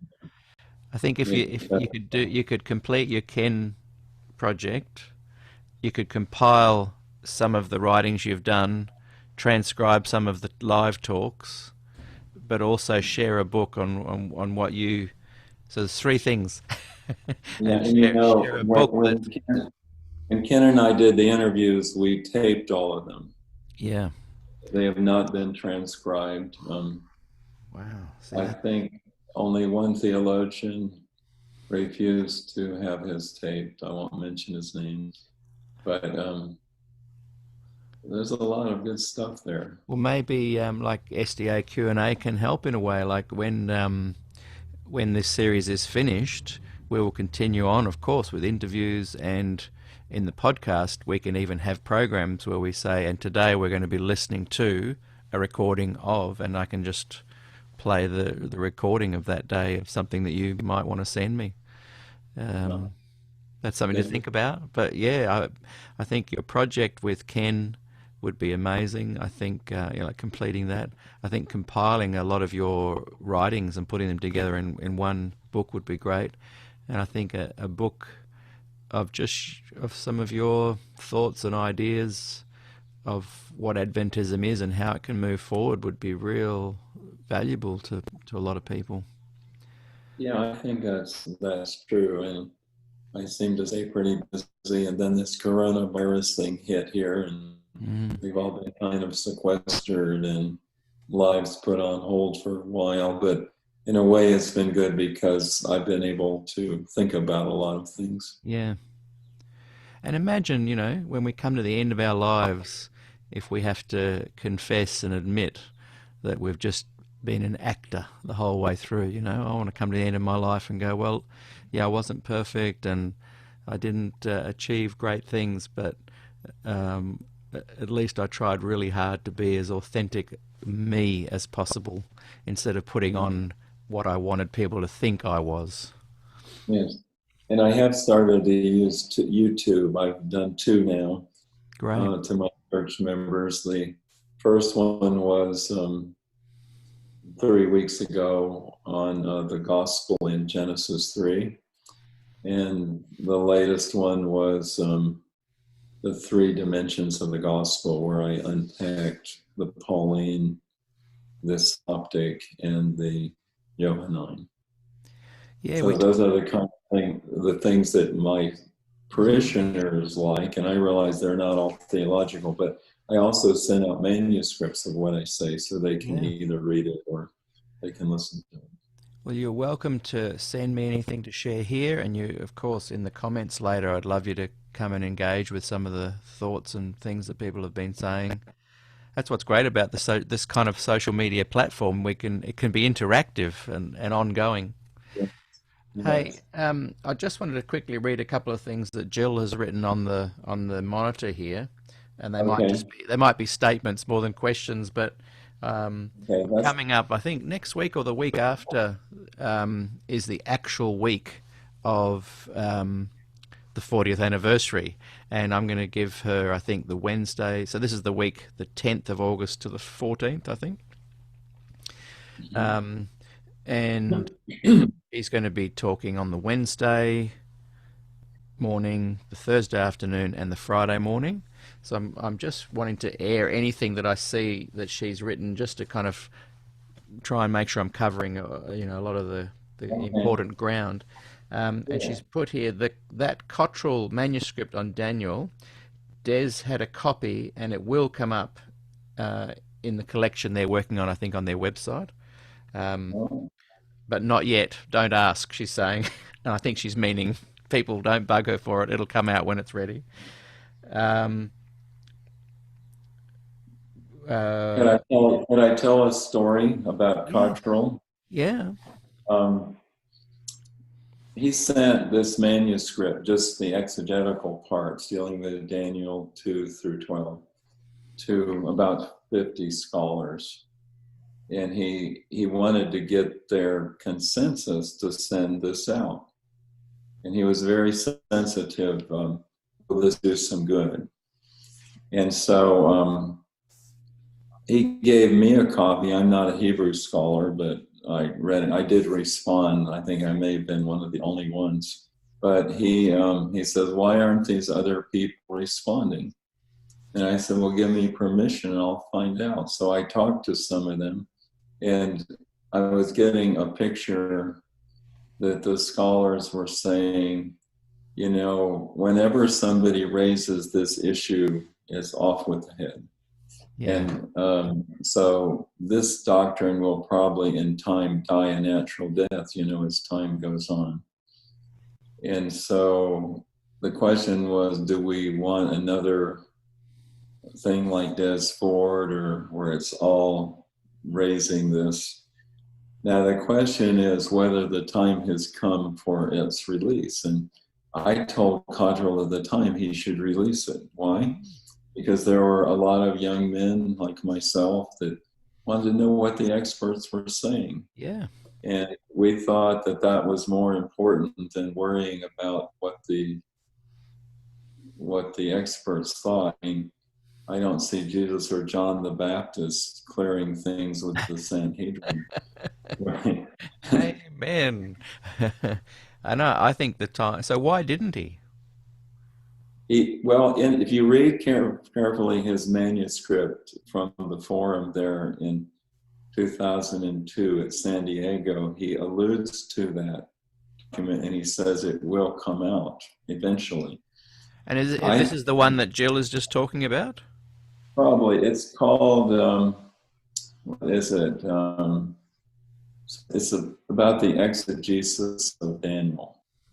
And I don't have the exact title of it, but I think that he presented his conclusions at the San Diego Forum. The conclusions are there. If you want to get the exegetical proof of it, The gist of it. Yeah, and maybe he was thinking that if he put out his conclusions that people would want to know. Yeah. I think some do. Now, the family actually made me like a custodian over his materials for a while. His daughter and I took the materials to Loma Linda and had them sign papers saying that the materials would belong to her. And then for a while, I was to be the person who, if people wanted access to it, I could give them permission. Later, we found out that that document was also deposited at Andrews, and along with his other materials. And so what we don't know is about copyrights and, did he give people permission? Mm-hmm. So we're working through some of those things right now. Yeah, good on you. Because he's a voice, I think, that hasn't been heard or defended enough. And he is one of many voices. I think it's time now to get the message out, the voices out. Who is pitted against who in Adventism? Generally, the two sides. I've often said liberal and conservative, and people don't like that. Well, it's Who a is pitted little. against who? You asking me? Yeah. Okay. Well, I would say that it's almost set up deliberately by the church. The fundamental beliefs is reviewed every 5 years, and it's written in language that all of the groups get a piece of the pie. Whether you're liberal, evangelical, social, traditional, you can point to points of it. Mm. And the church is quite happy as long as pastors are bringing in tithe and increasing membership. What they don't like is the tension. I don't think they like the tension between the evangelicals and the right, that are pushing historic Adventism and the authority of Mrs. White. They don't like that. And so in large areas like Loma Linda, you have churches that favor one view or the other. So there doesn't have to be tension within the church. You just go to the church. To churches. That. And so that's one way of dealing with it. And I think the leaders are very aware of the diversity, and they are very happy if things are smooth and the money is coming in and the church is increasing. So I don't think they want a conflict. Now, just as in the politics of the Republicans and the Democrats, they're clashing. And it's that way in the church, and it zaps energy from having a unified mission to go to the world. Yeah, people need does. to love each other in spite of their differences of theology. Let people have their strong opinions, but let them love each other. Exactly. That's my whole point. Like, I don't have any opinion or belief to push other than let's all accept each other's beliefs and opinions, and that's okay. In fact, I got into a bit of strife by suggesting that our SPD and unions could fix the tensions between the people that are causing the tension. They could end it by just saying, hey guys, we love you both, accept you both into the church, and let's get on with it. But they're silent. And what I see is happening with the compliance document and Ted Wilson is a challenge to, you have to become one or the other. And I think during Jan Paulson's time, it was a beautiful time and I'm so glad to have spent my years as an Adventist kind of predominantly in that era, whether he was presiding over it or not, but he exemplified the kind of leader that was willing to say, let's have true unity through diversity, and you are all welcome. That was the impression I got anyway. Why do you think leaders aren't doing that? Why they're not what? Why aren't they saying we do accept these varied groups within the church, and let's just move on? Some of them are. For example, I've written in several series of types of Adventism that has appeared in Adventist Today, and in one of them, the president of the Southern California Conference, I forget his name, but he actually complimented that we can have all these views, and he felt like the essence of Adventism is that we can get along even though we have the diversity. So there are some who feel that way. There are others who may be more overseas. I guess there's certain perspectives there. I read Bonnie Dyer's Spectrum article on, the issues that we're facing now, and it looks like they're prepared to go for the gender, and the homosexual issues, for the age of the earth, all the things in the compliance document. I think Ted Wilson just mentioned those as possibilities when somebody said, how far is this going to go? But right now it's the women's ordination, and for the life of me, I can't understand why they're so upset with these European unions who have opted just not to ordain anybody but commission them. They're not going against anybody, and it's just like they want to control. I They want to guess. find the 10-point statement. Yeah. I, I, Yeah. it's almost like Neil Wilson's 10-point statement is Ted Wilson's compliance document. When the Danish guys and the Norwegian guys pressed Ted on that at the Autumn Council, um, he was.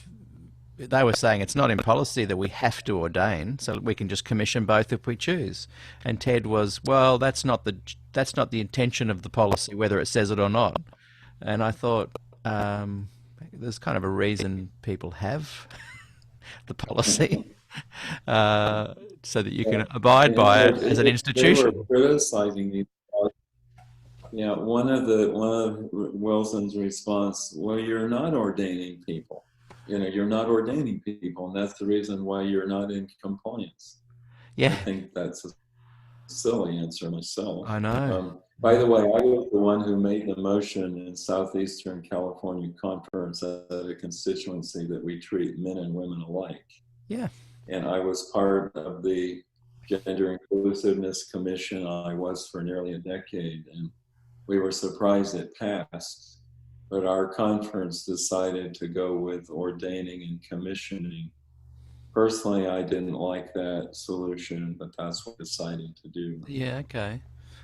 Well, you are in alignment with another well-known gospel preacher, Paul from the Bible, about the equality. That's right.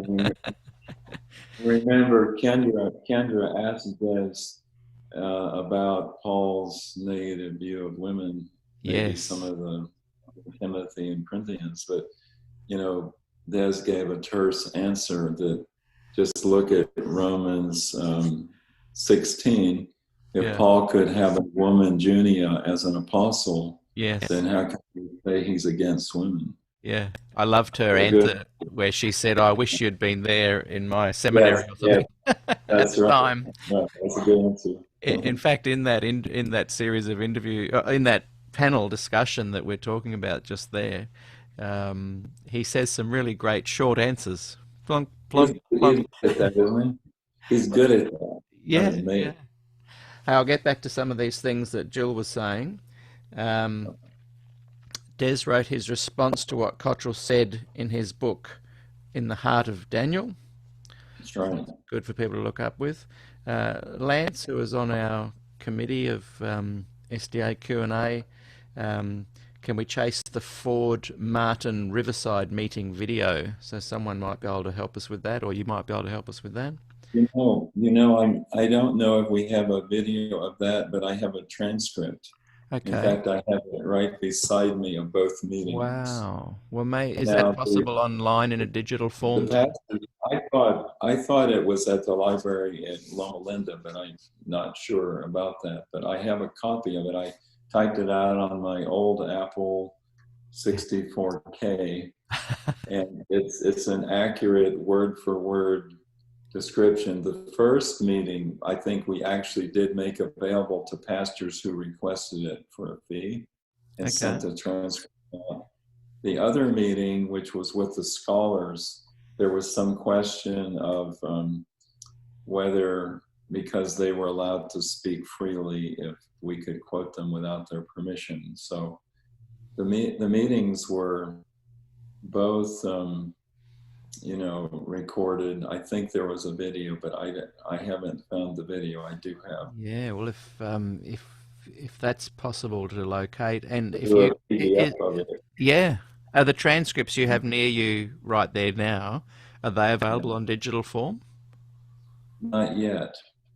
My Not goodness, yet. what a gold mine! What a gold mine of material there. I'm actually setting up. Go ahead. Could I tell you what Walter Martin said in both of those meetings? Something significant. Yeah. And I quoted this at the Andrews 50th anniversary. I quoted from this manuscript. But he said that that the church scholars had made concessions to him and Barnhouse and George Cannon, their Greek scholar, back in the 50s that Christ went into the most holy place at the ascension. So when you read questions on doctrine, they were happy with the way all of that was framed. And so Martin later, and he said this in both of the meetings, why were they dismissing Ford for him saying what the church leaders had already agreed to Martin and Barnhouse? Now, so they're sitting around the table, get this, and so George Cannon from Nyack College, the Greek specialist that Martin brought, he says, well, here it is. They're exegeting from Hebrews 9. Their Greek Bibles are open. And so George says, it says right here that Christ went into the most holy place, not in 1844, but at the ascension. And so he says, everybody looked up and around, and then Murdoch was the first one? It could have been, Heppenstall was the first to say, yes, that's what it says. And then Murdoch agreed. And then Roy Anderson, which was one of the favorites of Martin, he says, is that so? He says, but there was a consensus on it back then. And this was one reason why they were willing to say we were an evangelical church, because we were being honest with them then. And so why then would they fire one of their best people over making that statement, over his view on Christ going into the sanctuary in such a good point. 31. Such a good point. And you could often see in interviews with Martin later his frustration, because he's going, well, you've written this book, we helped you write it, we've as a church body accepted you into our fold, into the bosom of the body of Christ, and yet you now are doing this to this guy. And the thing with questions on doctrine, it established a more evangelical view of Adventism that was enticing to people, and the church went from 1 million members to 4 million members by 1984, based a lot on that was now the perception of people joining the church thinking that's what Adventism was. That's right. So you can see his frustration. Yes. Well, and he was wondering what to do. And, as Ken Sample says, he never lost faith in the integrity of the people, Frieda, Broom, Anderson, and Reed. And he didn't lose confidence. I think that the meetings that we had at Campus Hill, where we did surveys and we determined that 60% would have agreed with what they said were evangelical, 20% with historic, and 10% with liberal, with another 10% blends. So they went away from our meetings feeling like here was one of the most influential conferences, and they basically agree with us. I think that was an important point to make at that time. Incredible. I wanted to compliment something from Ken's interview with you, just a statement that you were asking about Martin's reaction to things, after Des had challenged the investigative judgment. Martin wrote a book called The Kingdom of the Cults. You've heard of that book? In that book, he defends Adventism against the charge of being a cult. Well, in the revision in 1984, he has this interesting story that after the Des Ford crisis and the Walter Ray crisis, he wrote to the General Conference with 2 questions. Question number 1 was, do you still stand by the book Questions on Doctrine? And the question second, do you regard Ellen White as the infallible interpreter of the scriptures? And he writes in his book, they gave him a good answer. Yes, we still stand by Questions on Doctrine. I think Richard Lesher was the person who answered for the president. He said, but I never got a clear answer on the question of whether Mrs. White was the infallible interpreter. Mm-hmm. When Martin and Bill Johnson went at it on the John Ankerberg show, that was the point that Martin was pressing, and he had a pile of things where Adventist leaders said she's an infallible interpreter. Yeah. So Martin was distressed that the church could not answer that question, whether they regarded Mrs. White as the infallible interpreter. Exactly. And this is something that really bugs me. This is where I start getting frustrated, where I don't think Frida was disingenuous. I think they were genuinely trying to create a new, like a progressive. They were progressing on from the past, and they were being more evangelical. New light was coming to hand. They were accepting it. They were exploring it. Good on them. But what I find disingenuous is post-Glacier View, people are a lot more scared to really say what they want to say honestly because they'll lose their job, and the leaders not wanting to rock the boat. So anyone asks them a question and they will answer almost what the person wants to hear. And I that's what was frustrating Walter Martin. He's going, I'm saying this to people and I'm getting a variety of answers. I mean, that Ankerberg show is incredible. I've watched that 20 times. And the other one with Ford and Walter Ray is pretty. Walter Ray. Those two were, for a time, were about 5 years, or when they first came onto YouTube. I don't know how long ago, but I just obsessed watching them over and over again because I wanted to get the answer, and the answer was never given. And I guess that frustrates me, because you can dig as deep as you like, but if you're not getting the answer, it frustrates you. How have you dealt with that? With the fact that they're ambivalent, or they don't give you a straightforward answer. Yeah. Well, if you just listen to the Democrats and the Republicans on the TV, they never answer the questions directly. They use that as a springboard to say what they want to say. Pivot. That's a political thing, and they know the damage that can come if you're perceived as leaning a certain way, and so they just intuitively don't step on the patties.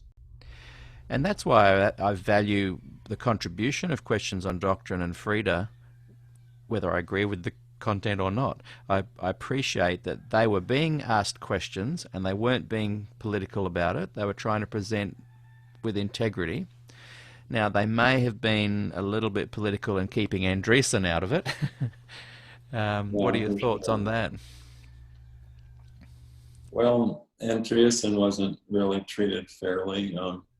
He was excluded from reviewing the original manuscript of Questions on Doctrine. He did raise legitimate concerns. When I was a college student in the 1960s, I read a lot of his books and I really appreciated him. Later, I came to disagree with his final generation theology and some of the things on the sanctuary, but I think he was an honest person and raising legitimate concerns.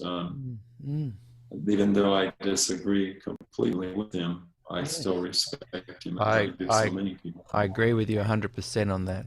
I can look at Andreessen and I feel like he's fighting with integrity for his church. I could agree with Frida in that they're wanting to progress the church with new light.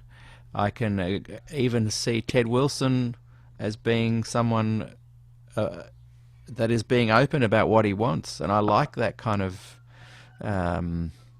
identity. The frustrations, and you would have felt these, come from when people try and sneakily answer questions.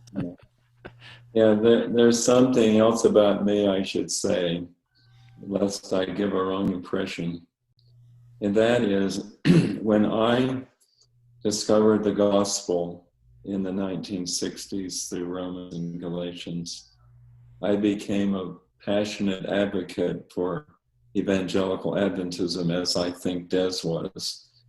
I saw the 1888 movement as not 1844, but 1888 movement as Adventism doing an adjustment toward a more Christ-centered, cross-centered, grace centered kind of Adventism. Mm. And I think there has been a development of Adventist theology, even including accepting the Trinity, which was not accepted during Mrs. White's lifetime, even though she may have believed it, but it never made it into the fundamental beliefs until 1931.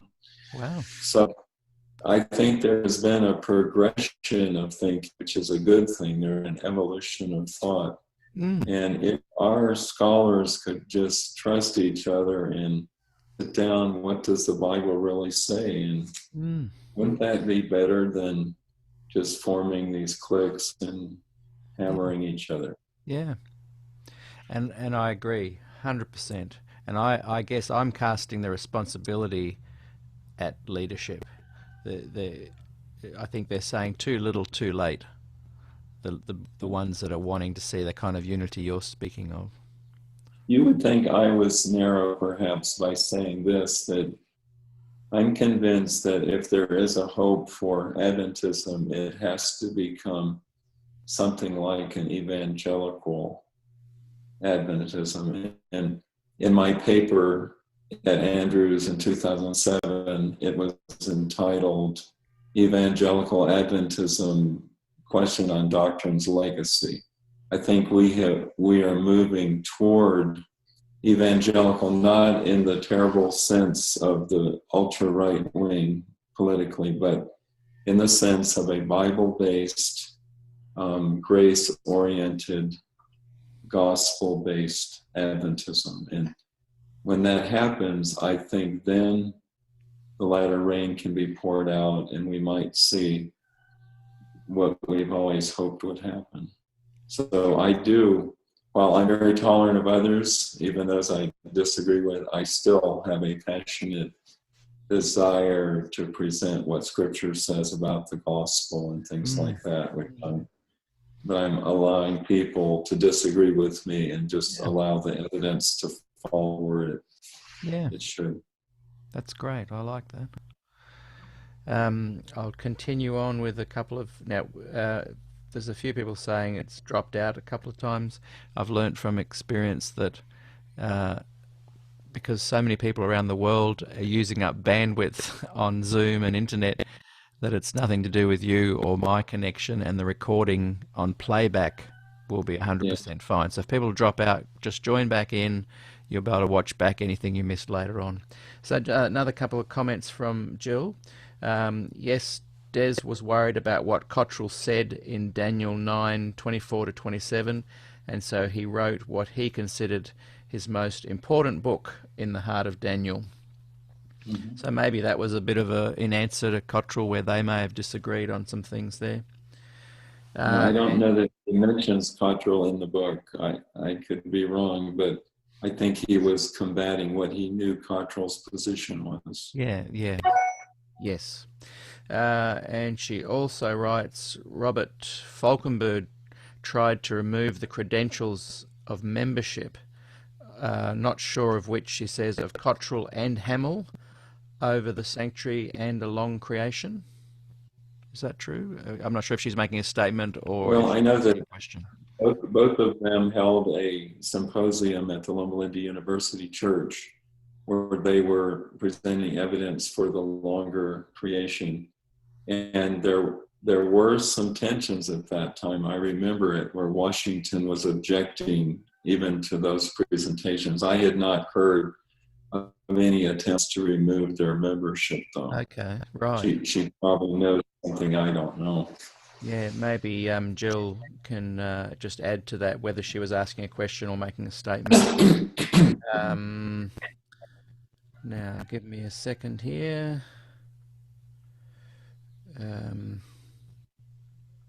Some really nice comments, because you're a member of the actual group, aren't you? You wouldn't have been able to see Kenneth's video otherwise.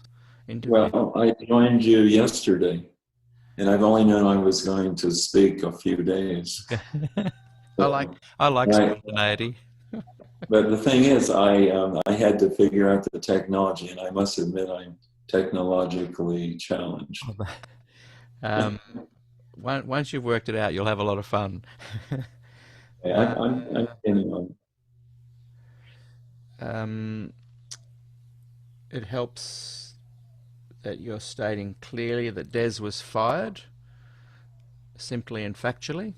I think maybe you said that a little earlier, and that they used the Dallas statement to fire him. They ignored the consensus. They didn't really look at the arguments in Des's thesis, and I can now die quite happily. Says Gillian. Are you saying that that's what Des can say, or that Jill is saying? She's saying she can. I think because she's happy that people are acknowledging those things, that he was fired, and they used the Dallas statement to fire him, and they ignored the consensus, and they didn't even look at the arguments in his thesis. And she's just saying, I could die quite happily now if people know that, and if people like yourself are acknowledging that. Well, I would say it is true that ultimately they used that Dallas statement voted in the spring. And I think even Bill Johnson and others would probably say you have to agree with what a church says. And he was asked, well, why do they deal harshly with Ford? But at the Glacier View meeting itself, at the very end, they hastily concocted a 10-point statement. Yeah. They couldn't get him on the consensus one because everybody agreed, and he somewhat agreed, but they came up with this other statement. And I think some of the people who even contributed to it later were upset because they didn't know it was going to be used to try to get him. And the other thing is, we have to recognize that Parmenter in Australia probably felt he had to make a deal of this. I'm not sure Wilson even would have fired Des if he hadn't had the pressure from the Australasian division. No, that's true. I don't know. I'd be curious what Jill thinks about that. Yeah, and the pressure from the Concerned Brethren over here, which were an organised group of ministers concerned about Des, they put a lot of pressure on Keith Parmenter, and I think you're correct in that. You might enjoy listening to the interview I did with Dr. Norm Young, who is one of the people that was corralled into writing something for the 10-pointer. And I asked him, did you think you were thrown under the bus? And I don't know if he said yes, but he definitely inferred that he had been, in his own inimitable way. It's a really interesting interview. And the one with Dr. Lyndon Rogers you might like to watch too. He talks very clearly from the Australian perspective as well. Now, also, I was just going to say something to what you'd said there. Oh, it's gone. It'll come back. Another thing that Julian has said, Cottrell's commentary has the idea of two messiahs in Daniel 9, an idea that Andre Rios shares, I think, and we're going to have Andre on the show later. Ask him. And Ellie explains it to me as a biblical studies interpretation where you focus directly on the text alone. But New Testament theologians have a different view and look at how Jesus reinterprets the Old Testament. I hope I've explained it well enough. Definitely an amateur theologian here. Hasn't done the hard yards, but listens and has a go. Can I comment on that? Yes. He sees the first one, which just says after, and he feels that the text says after 7 sevens or a Jubilee period, there comes an anointed civil leader. Probably somebody like Ezra or somebody that's just going to restore things after the end of the Babylonian captivity. He acknowledges the next verse that says after the 62 weeks, a Messiah is killed. Now, neither of them have an article, the Messiah, like the King James and others. They've obviously put an interpretation on it that it's Jesus. So Cottrell would argue that all that it's saying is that after the 7 weeks, you had a restoration of the civil government, and then there's a rebuilding period of 62 weeks. At the end of that, the final ruler is killed. not necessarily Jesus, because it doesn't even say the Messiah. Now, personally, I think that Jesus must have seen himself there. It says he saw the Son of Man. The whole idea that he kept saying he was going to die, where did he get that? Well, if he saw himself as playing a role at the end point of Daniel's prophecies, then that last 7-year period would have been a time that he would have seen himself as coming in there, regardless of when it started or anything. He saw himself there. That's what I think. Yeah. And I'm even less of an amateur theologian. I'm the next level down. But when I read some of the thoughts on that, I would lean to what Cottrell was saying.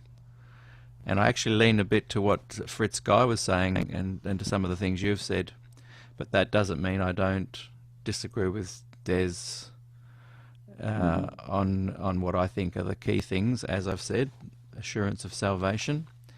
Okay. Well, the New Testament doesn't evoke that text. You would think it would have been natural. They could have had a sermon or writing quoting Daniel and says this applies to Jesus, but you don't find that anywhere. And so there was an article, it may have been in Spectrum or Adventist Today recently, a person who cited Cottrell's position. I think it was in Adventist Today. And they said that whether we would have Jesus in Daniel 9 or not, it doesn't really affect our view of the gospel that much. So that was an assessment that you have plenty in the New Testament that it does say, rather than to say the Old Testament has to be saying this about the future. Yeah, I agree. Just some more things from Jill. No, he didn't mention Cottrell in the book, but the wife knows. Is Cottrell's wife still alive? Jill? Oh, no, I'm sorry. Oh, Cottrell. Yeah. No, Cottrell's wife died a year or so before. Right. His daughter you were talking about. He has a daughter. He has a daughter who's alive. Yeah. And she lives in the Midwest. And I think at the time, Gillian is referring to that the wife knew back then that even though Des didn't mention Cottrell in the book, that she knew he was referring to Cottrell, which is what you were saying just before. And Des told me personally that he was referring to Cottrell. So yeah, and I can substantiate that. Yeah, and Jill is saying that you learn a lot that Des didn't embarrass people. He didn't want to humiliate or embarrass people. Same happened with Heaven's Stall at Glacier View and the Loma Linda Forum, where he could have said, why aren't you standing up for me right now when you've been put on the spot? But he didn't want to embarrass him. This one, I'm not sure if the context of what we were saying, where sometimes the questions come up slower than when we've said them, we've talked about them. But Jill says, yes, it actually happened. I think it was mentioned in Spectrum at the time when Falkenberg was let go from presidency. Cottrell and Hamill lived to fight another day. I think she's referring to their potential sacking. Okay, so in other words, he would have tried it if he hadn't run into his own problems. Yes. What were his problems? Falkenberg? Yeah. Well, in my opinion, fiduciary care. I can say this, that Falkenberg created a committee called the Primacy of the Gospel Committee.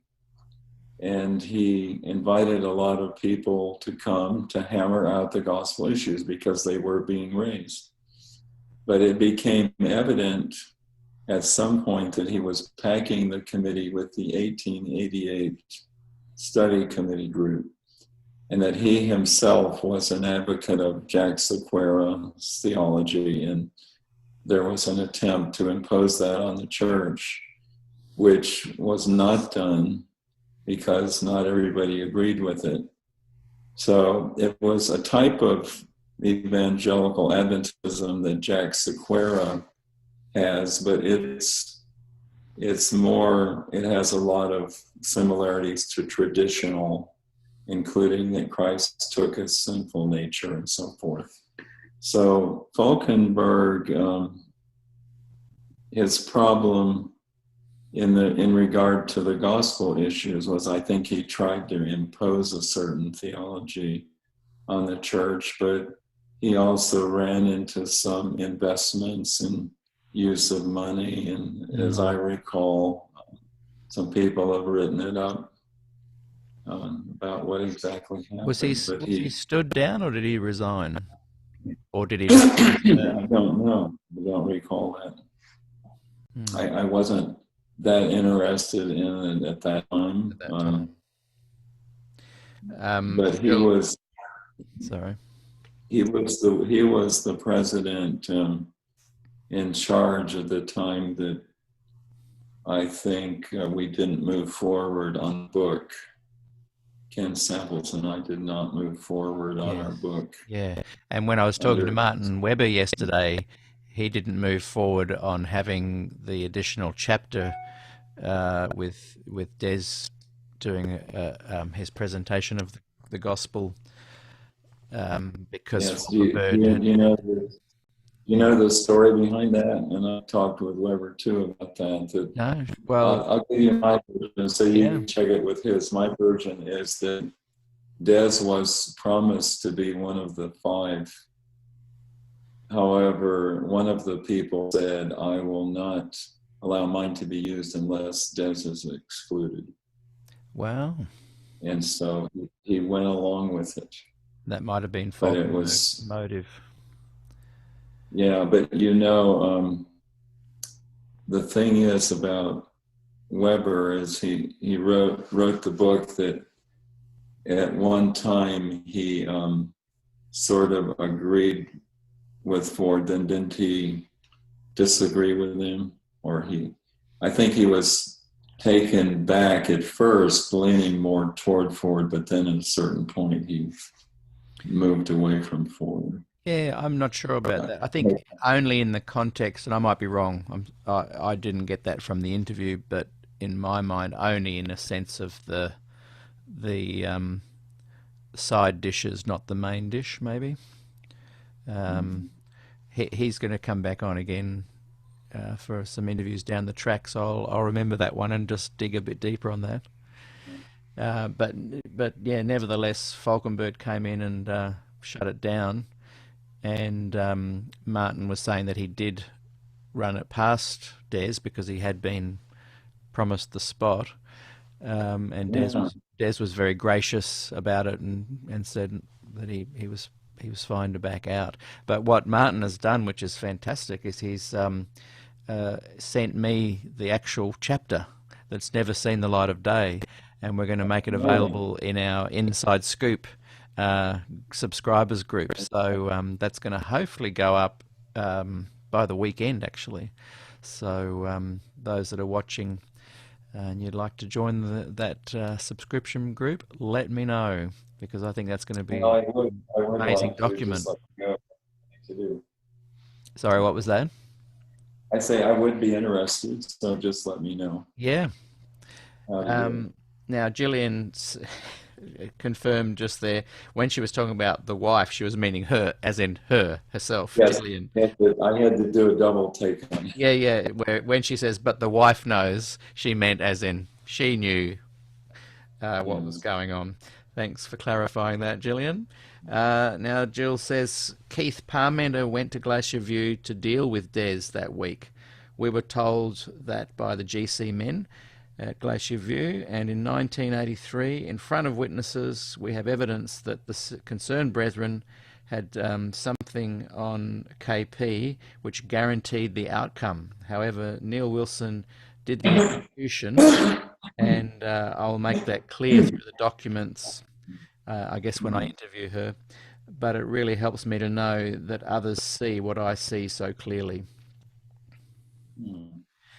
Anne Roenfeld has written, Des was gracious to his detractors and would-be antagonists. That's true. Gillian has said Martin Weber is still a historicist, and he said in the blog that he believes in Christus Victor, a bit like John Pauline does. Liked the gospel at one point, but has gone on. That's what she understands, what we were just saying there as well. Now, we're running out of time, and I feel like we could go on for another 2 days. Let me just quickly look at some of the questions that I think we... I can't see. Someone's ringing me, so I can't actually see the questions. Just hold on. Chat amongst yourselves for a moment, everyone. Here we go. We've chatted about... we've covered a lot of the things anyway, outside of some of the questions that were written down. Here's a good one, though. Do you think there is a tapestry of the elect, and how do you think it affects those of us who have crawled under the door, not being born inside the door? And what are the pluses and minuses of being a multi-generational Adventist?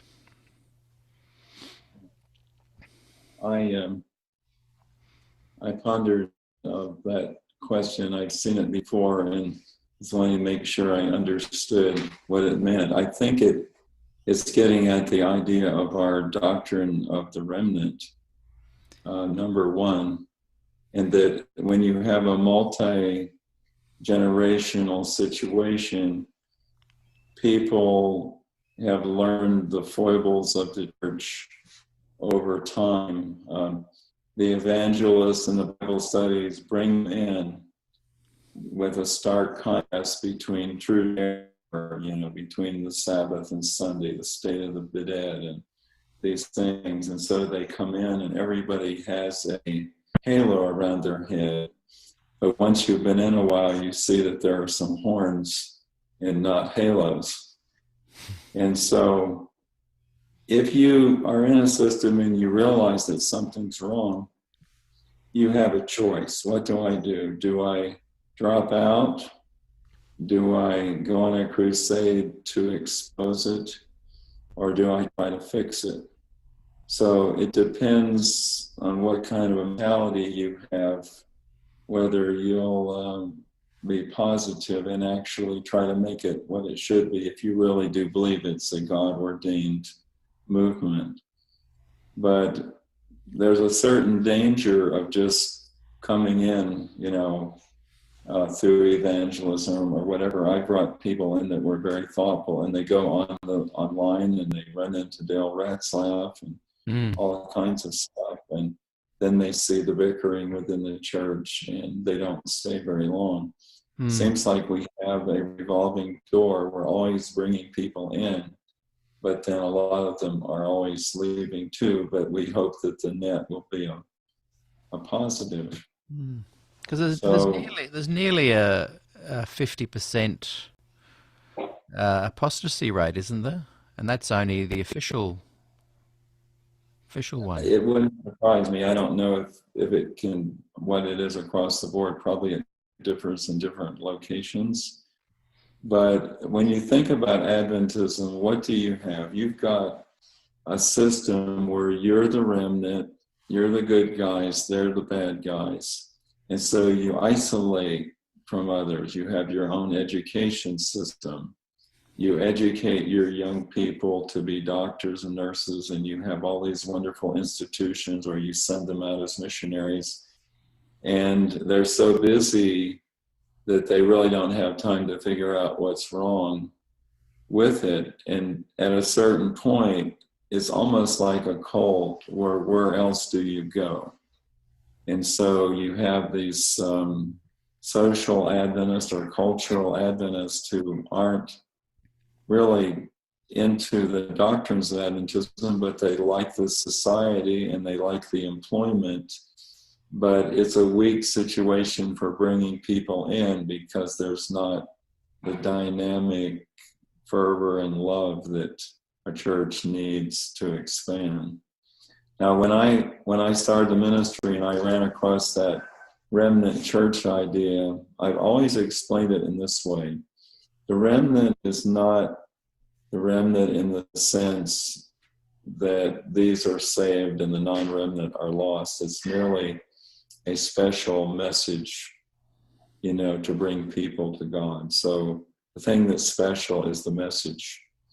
Right. And I do think that Adventism stands or falls on the three angels' messages. That has become our raison d'etre. Domstig wrote that up some time back. But it has to be interpreted the way we say it. It does. And it includes the remnant idea, its opposite being Babylon. So when I would bring people in, I want them to make sure that we do regard people outside the Adventist church to be part of the elite. They can be saved just like Adventists. It's just that we have a message to go to the world. When I think these thoughts, I justify Adventism as a good thing and something I want to continue to promote. If I saw it the way some people do, I'm afraid it would be just another cult. And we do have people that are just like that. So I don't know if I'm even getting at what the essence of your question there was, but those are some thoughts that came to mind as I thought about it. Yeah.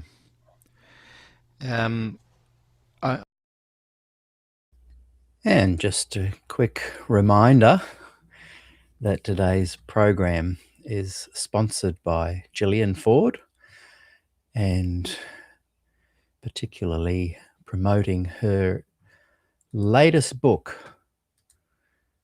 called The Glacier View Legacy, and it's volume 12. And I just encourage everybody to go and check that book out. It's available on Amazon, and I have a copy here. It's a really good read. I highly recommend it. And I was going to put a link up, but it's got articles, interviews, pictures. I was going to put a link up for you guys to just click and get to it. But the problem is every country has a different link. So if you're in the States, my link wouldn't take you there.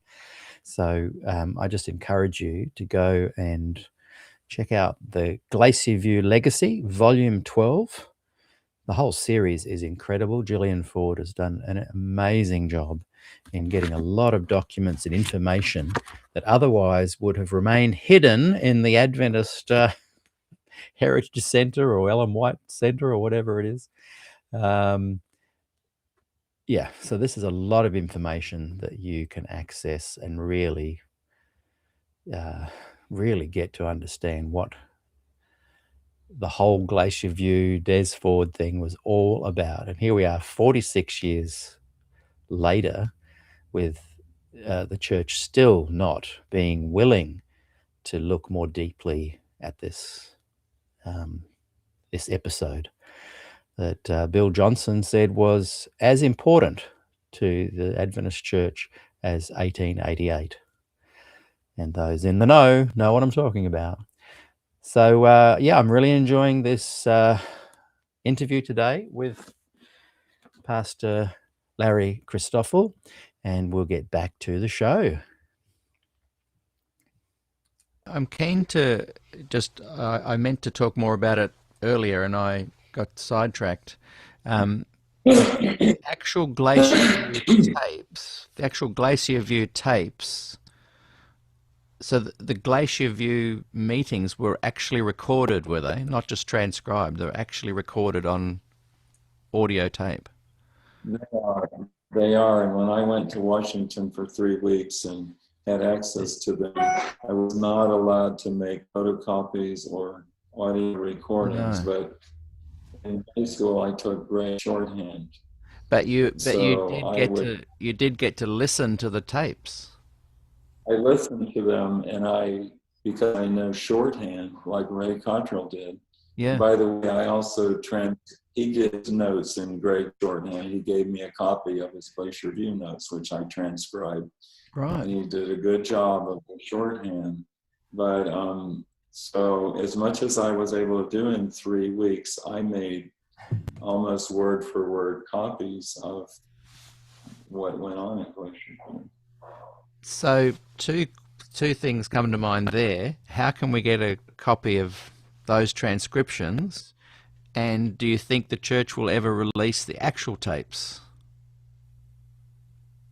Well, I probably will not release those, mainly because I signed papers saying I wouldn't, that this would be for study purposes and so forth, and that anything we released from there would have to be cleared. So I wouldn't release that. I will say that I have them, and so I know what went on there.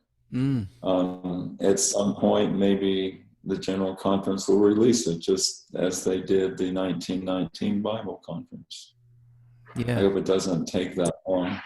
Wasn't the 1919 conference, though, stumbled across? It wasn't known about? Yes. Whereas this is known suppression of information.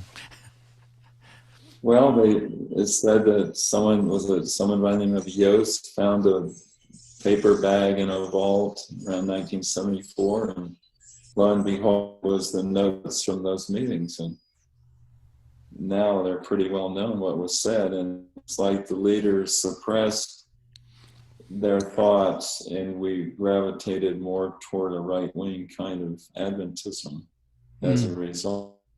And now things are shifting a little bit because we know what was in those.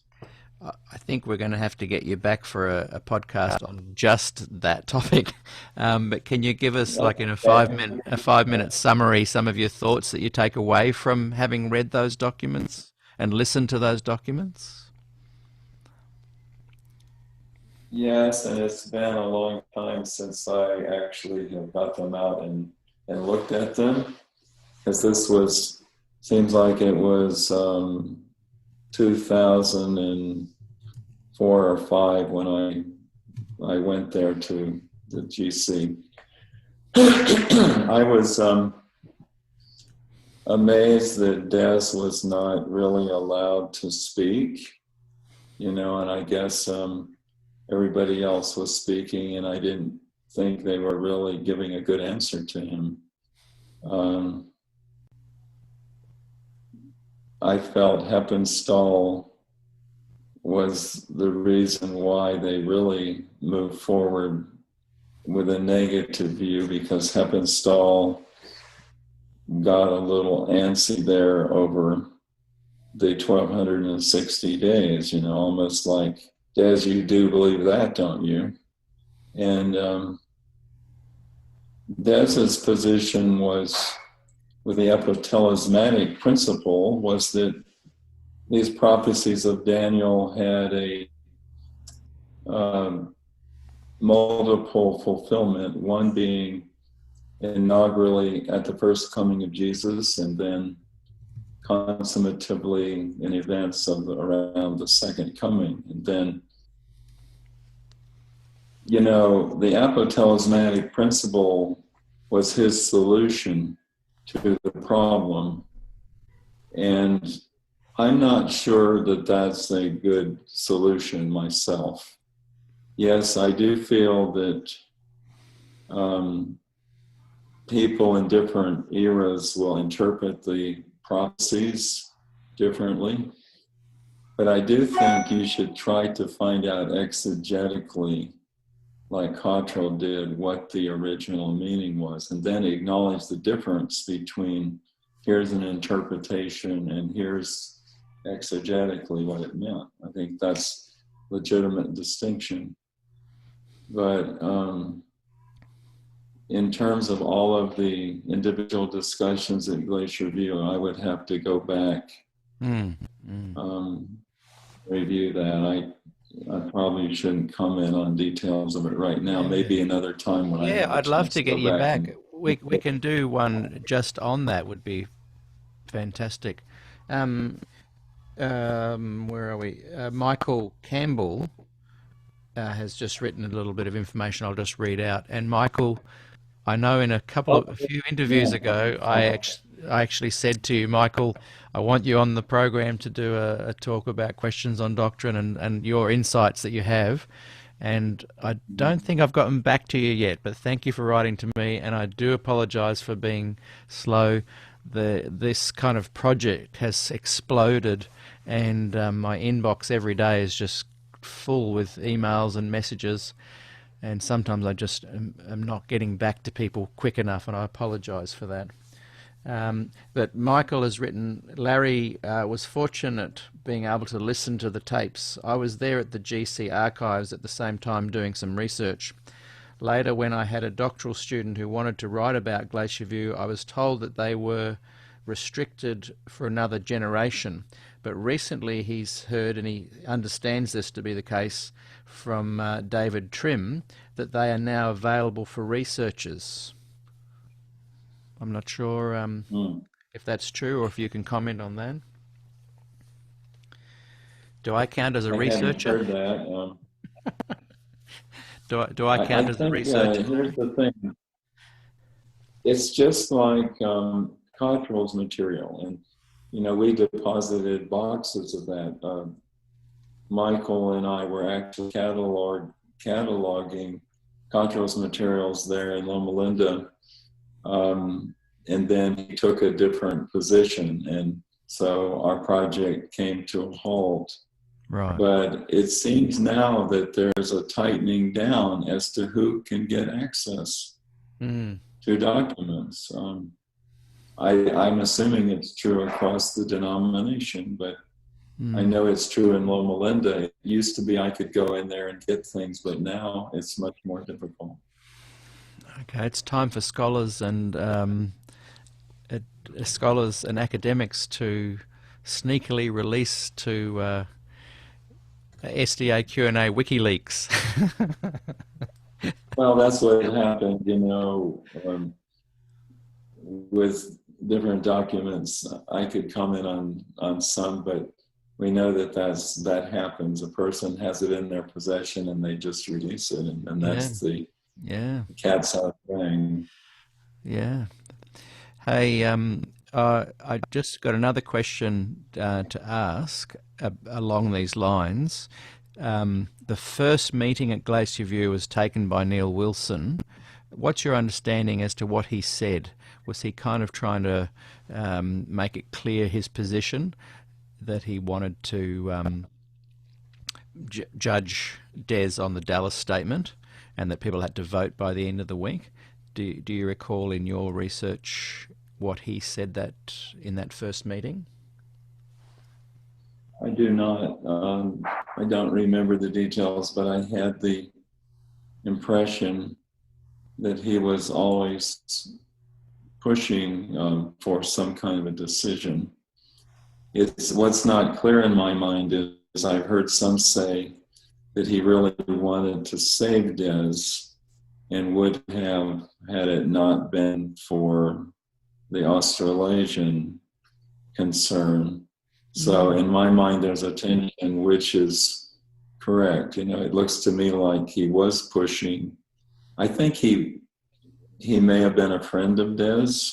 Joe could comment on that, and that they had a good association, but he just felt that this was a point that could not be compromised. You could not remain an Adventist and disagree with the fundamental beliefs on that point. So it was a matter of ethics or integrity. Do you agree with this or not? Strangely, they judged him on the new fundamental belief, and yet when Des gave his statement, it was a different one. He wrote to Robert Pearson a letter, I think dated February 4, 1980. So this is Neil Wilson to Robert Pearson, quite a few months before Glacier View, and this Lyndon Rogers revealed this letter, but I didn't actually read it. We only read a part of it, I think, from memory, but I'll just read the whole thing. It's only a couple of maybe 3 paragraphs, but it might just help add some light, and I'd be interested in your comment on it. So this is Neil Wilson writing to Robert Pearson, February 4, 1980. Des Ford is working hard on the assignment we have given him, but basically the whole matter revolves around his understanding of the role and work of Ellen White. He unfortunately does not consider Ellen White to be authoritative in the areas of doctrinal theology, and does not consider that she has teaching authority comparable to prophets that are in the Scripture. We hope that he will be able to adjust his thinking and to see that it is impossible to limit Ellen White's inspiration and accord her something less than that which is intended when the Lord chooses a human vessel to be an extension of his self-revelation. He needs our prayers. I would like to comment on that. You know, the 1980 statement included the word authoritative, that her writings are authoritative. And it also said, however, they wish to make it clear that our faith and practice is based on the Bible. So it's a contradictory statement. But prior to 1980, the word authoritative was not used. In fact, Ellen White's name did not appear in any of our fundamental beliefs or fundamental principles until 1950 at the General Conference in San Francisco. And that was the same year when we modified our statement on spiritual gifts to include, we believe that Mrs. White had the gift of prophecy, and we modified our baptismal vow to add the idea, do you believe that the Spirit or testimony of Jesus is an identifying mark of the remnant church? So prior to 1950, none of that would have ever come up. In 1950 was a big change where Ellen White could be considered authoritative, but in 1980 they actually said she was. And I think that most of the doctrinal issues within Adventism go back to whether we take Scripture by itself or Ellen White's interpretation of Scripture. That was a central theme of that was a central theme of the 1919 conference minutes, wasn't it? Right. And I think at Glacier View, Sakai Kubo gave an excellent worship or a talk where he pointed out some of those things, the importance of the Bible and the Bible only. But how can you see, it really goes back to the question of whether you can sustain the investigative judgment from the Bible and the Bible only. Yeah. And some of our scholars feel you can, some feel you can't. And so is it okay to be a person who believes that you can't prove it from the Bible, but you still believe in the movement? Why should you be kicked out of a movement just because you have honest questions about what the Bible is really saying? And that's where Des was coming from. Yeah, that's a very good point. So I don't like the idea that Ellen White's interpretation has to become a test. She would have not wanted that. Yeah. She said in Testimonies 1, page 327, that people shouldn't be deprived of church membership if they disagree with her writings or don't accept her. And she says, however, if they start fighting over it, then the church deals with it because it's now a fight, not because they don't believe in her. Yeah. And so we've evolved in our thinking on this. Why can't some of these political type church leaders see that? It's very, very clear to me that you are allowed to have these diverse, robust discussions and have differing views and interpretations, and that if Ellen White shouldn't be used as the measuring stick for these. May I offer an answer to that? Yes. I think that what is at stake here is the identity of Adventism, because it looks like the investigative judgment was our unique teaching, and it was endorsed by Ellen White.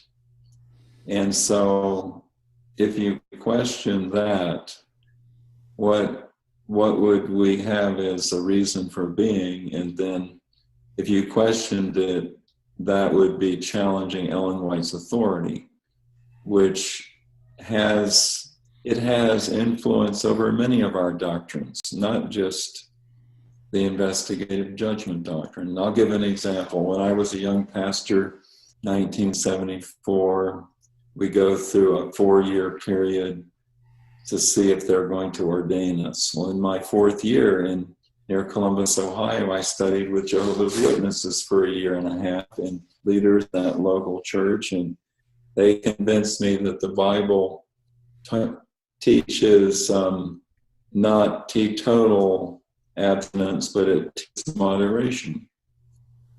And they convinced me of that. And I went to conference president, and I went to scholars, and the more I found out, the more I was sure I was right. So here I'm about to be ordained. Do I want to stay with a church that has a fundamental belief that cannot be proven by the Bible? Now, I think drinking alcohol is bad and all of that, but I do not think biblically it will stand the way we say it. And so my question was, what am I going to do? Am I going to commit to a movement that may have other teachings that are more influenced by Mrs. White's understanding and her interpretation? And I came to the place where I was going to base my faith on the Bible and the Bible only, and teach what it said. Recognize Mrs. White as a founding person, an inspired person, an imperfect person. Without her, we wouldn't have a church, but not give her the role of an infallible interpreter of Scripture. This was Walter Martin's big concern too.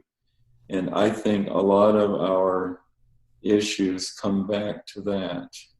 And it's a question of identity. If we were to make these concessions, what right would we have to exist as a denomination? I don't know what your thoughts or any of the people in the group are. That's my assessment. I think that's a very good assessment. And I think it's one that must be frustrating for those who believe that that's how it should be, and yet feel pressure from the politicians to keep that a bit quiet, to keep, when it's so obvious that Ellen White taught that, from 1919 conference minutes, the 1888 Righteousness by Faith. It's constantly part of Adventism to be able to just speak your mind and share different views. To see these things getting locked into more of a, you have to sign this and here's the compliance document you have to agree with. It must be frustrating to see that unfold in front of your very eyes. Well, if you're an evangelical Adventist and you stand by the sola scriptura principle of the Reformation, and you agree with questions on doctrine, and that was a big point for Martin and Barnhouse, that the Bible and the Bible only is your basis, then that protects you from this idea that Mrs. White's interpretation is the final word. And furthermore, she changed her mind on things. So what are we going to do? If she had lived longer, would she have changed her mind on this or that? Yeah, exactly. And I think in some ways we've defined who is pitted against each other there. I think there are already two churches in one, and one of them is called Evangelical Seventh-day Adventist, and the other one is called Seventh-day Adventist.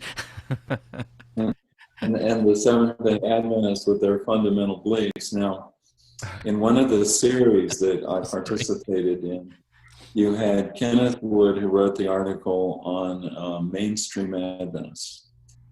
And Madeline Halderman had the progressive, and Ralph Larson, the historic. And David Vandenberg, Michelle Rader, and I, that's David Newman's daughter, we wrote the one on evangelical. But the point of Kenneth Wood, and I think he's a good example of it, is that what Adventism is what is voted at the General Conference. That is who we are. And so that's the thing that has to be decisive. Mm. You go back and read that. It's a very interesting concept. And I think maybe Bill Johnson, in his reply to Walter Martin, comes close to that idea. In other words, that if a church votes something, then it has to stand in judgment of those who disagree with it. And in many ways, that's not who I am. Not who I am. In many ways, that's what Bill Johnson was saying in that interview, the Ankerberg show, where he tried to keep saying, well, okay, this is what some people are saying, but let's go back to what the church is saying with their 27 fundamentals at that stage.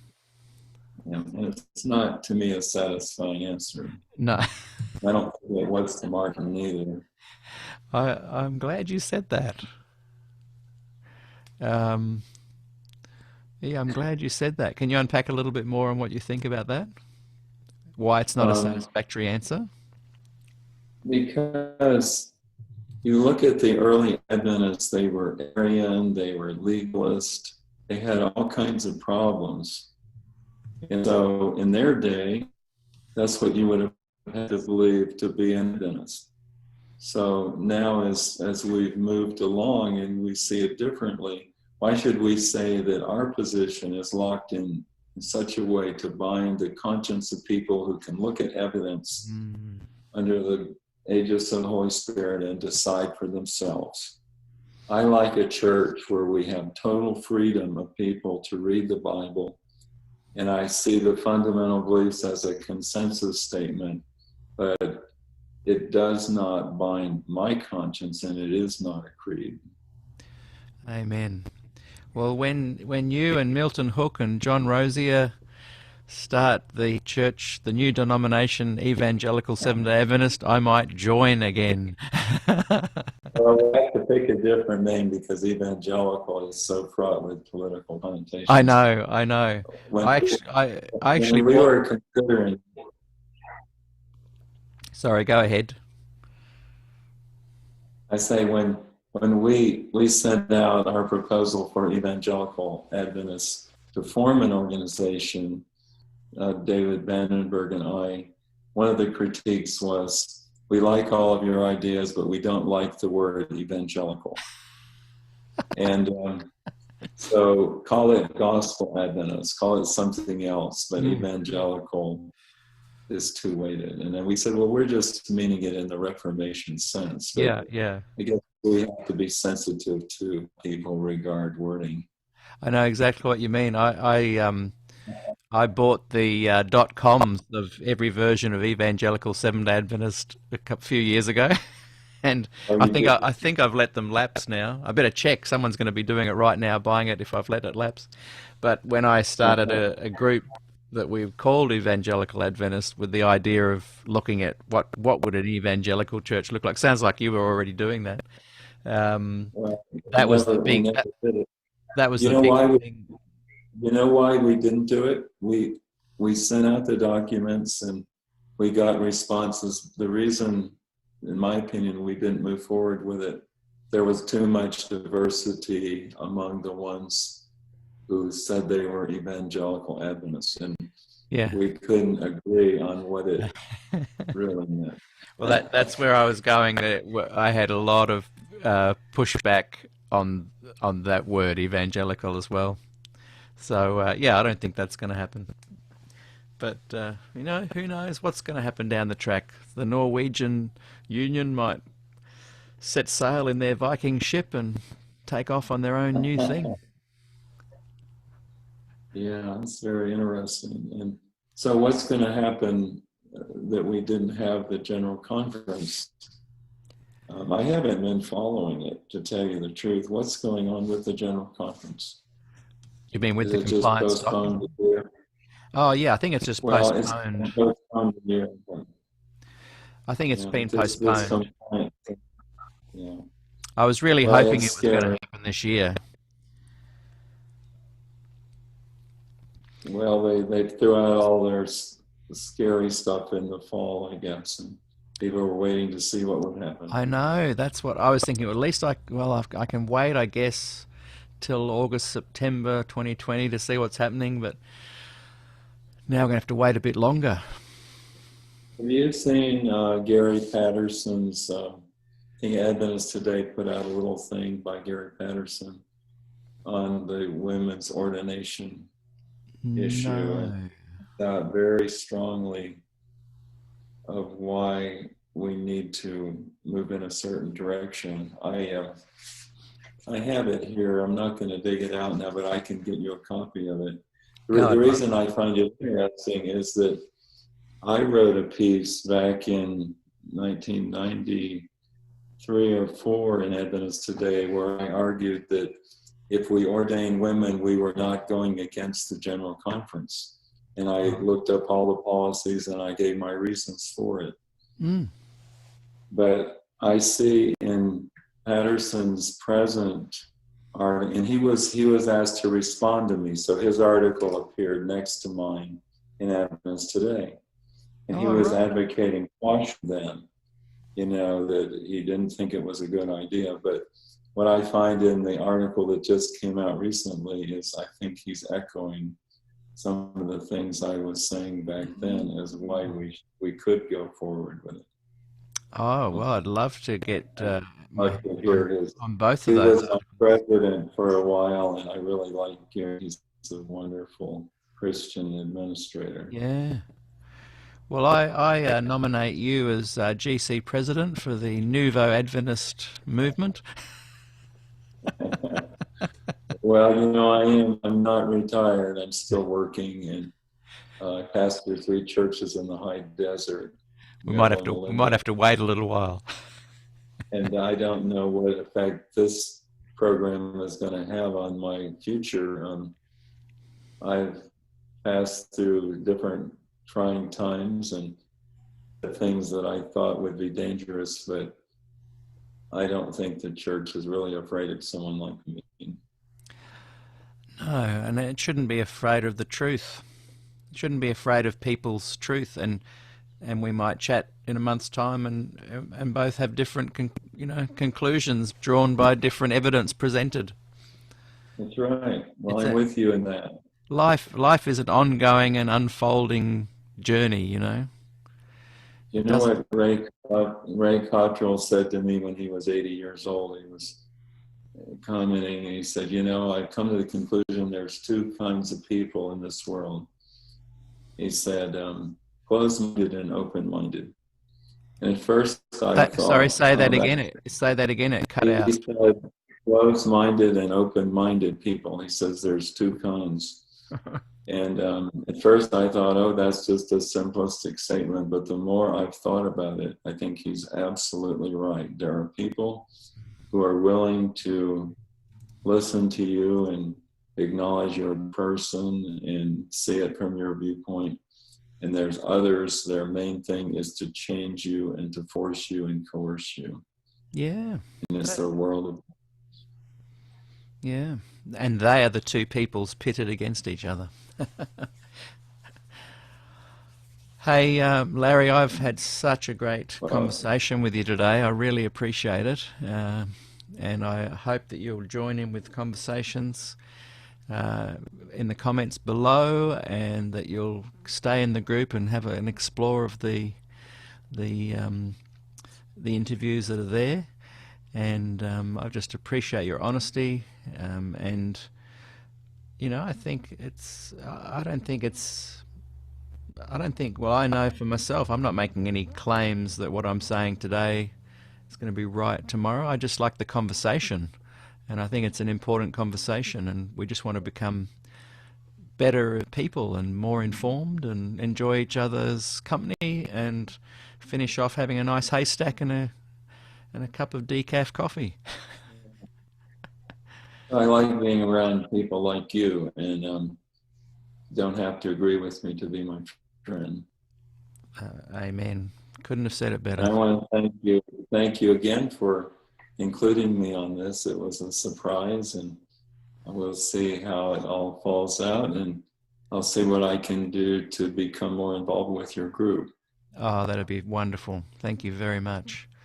I think what you're doing is a blessing, because we do need to revisit the Glacier View era. It's a blessing. Thank you. Thank you so much, Larry. Until we meet again.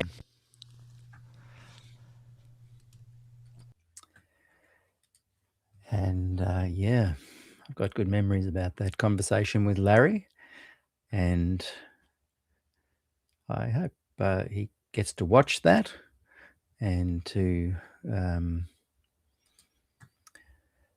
enjoy a lot of the other content that we did 5-6 years ago. We're back in 2026 now, and of course that was the interview I had with Larry Christoffel mid-year, around this time in 2020, and season 2 is being uploaded as regularly as possible to its own channel, SDAQ&A season 2, as well as to in our group here. So essentially 6 years later, made public before it was just in our private group. And I believe it's going to be an important document for people interested in all things Adventism, especially the Glacier View era. And yeah, so Gillian just wrote to me actually on Messenger and said that if she does do another volume, she wants to transcribe this interview we just had, because there was so much, a lot of good material in it, she said, and he's a good man. And yeah, I'd agree with that. So I want to thank Gillian for sponsoring today's program. You can go and support her work by going to Amazon and buying this book. Hello. This is the Glacier View Legacy, Volume 12. And I sure do hope Gillian does, in fact, do another volume. Thanks for the comments and chat that's been going on. As many of you know, the more engagement there is, the more YouTube sends this channel out to more and more people. So go and buy a copy of the Glacier View Legacy. Make sure you lean forward and click the like button, and also the subscribe button if you haven't, and the notification little bell there as well. That really helps.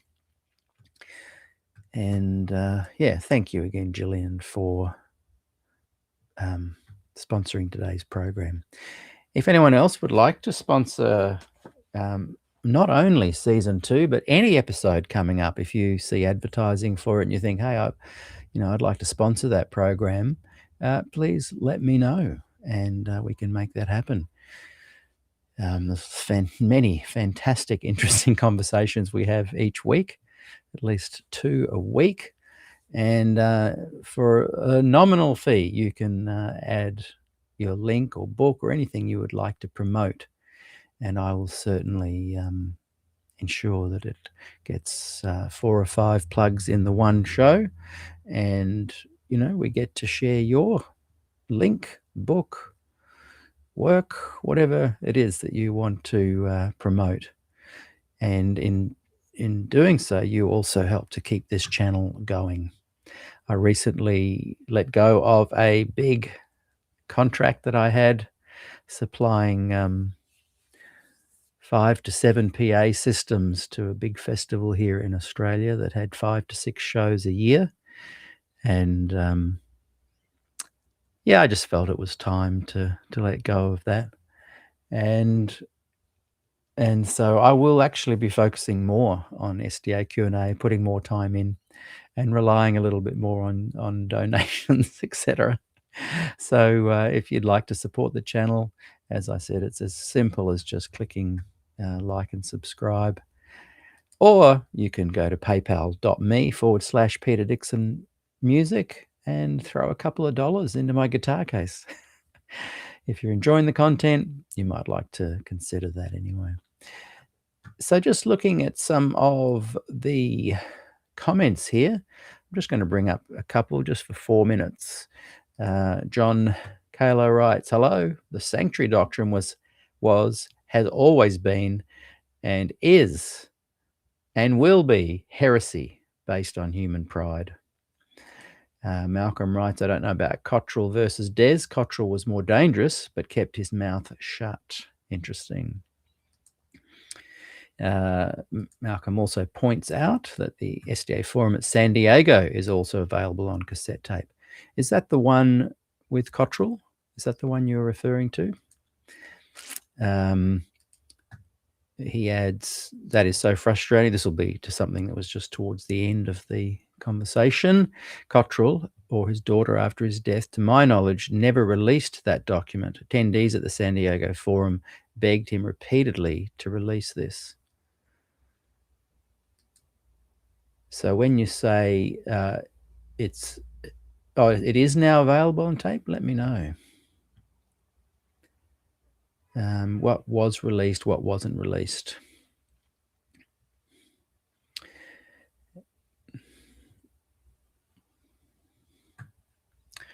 And Jude goes, amen, open-minded to speak the truth. And adds, thank you, Gillian. Yes, Gillian has done a tremendous amount of work to keep this content out there and available. So thank you, Gillian Ford, and thank you again for sponsoring today's program. I do hope that people will go and look at all the volumes you have released, and will particularly today anyway, go and buy volume 12. Look at it, just full of goodies. It's such a great read. Yeah, sometimes I just like to flick it open and go, oh, that's an interesting chart. And there's articles from Adventist Today in there, Spectrum, Arthur Patrick, I just flipped open there. And it's a letter to Arthur from Des. So yeah, lots of great stuff. Tomorrow, I'm not sure what's coming up. I've got several options and just waiting to hear from people getting back to me.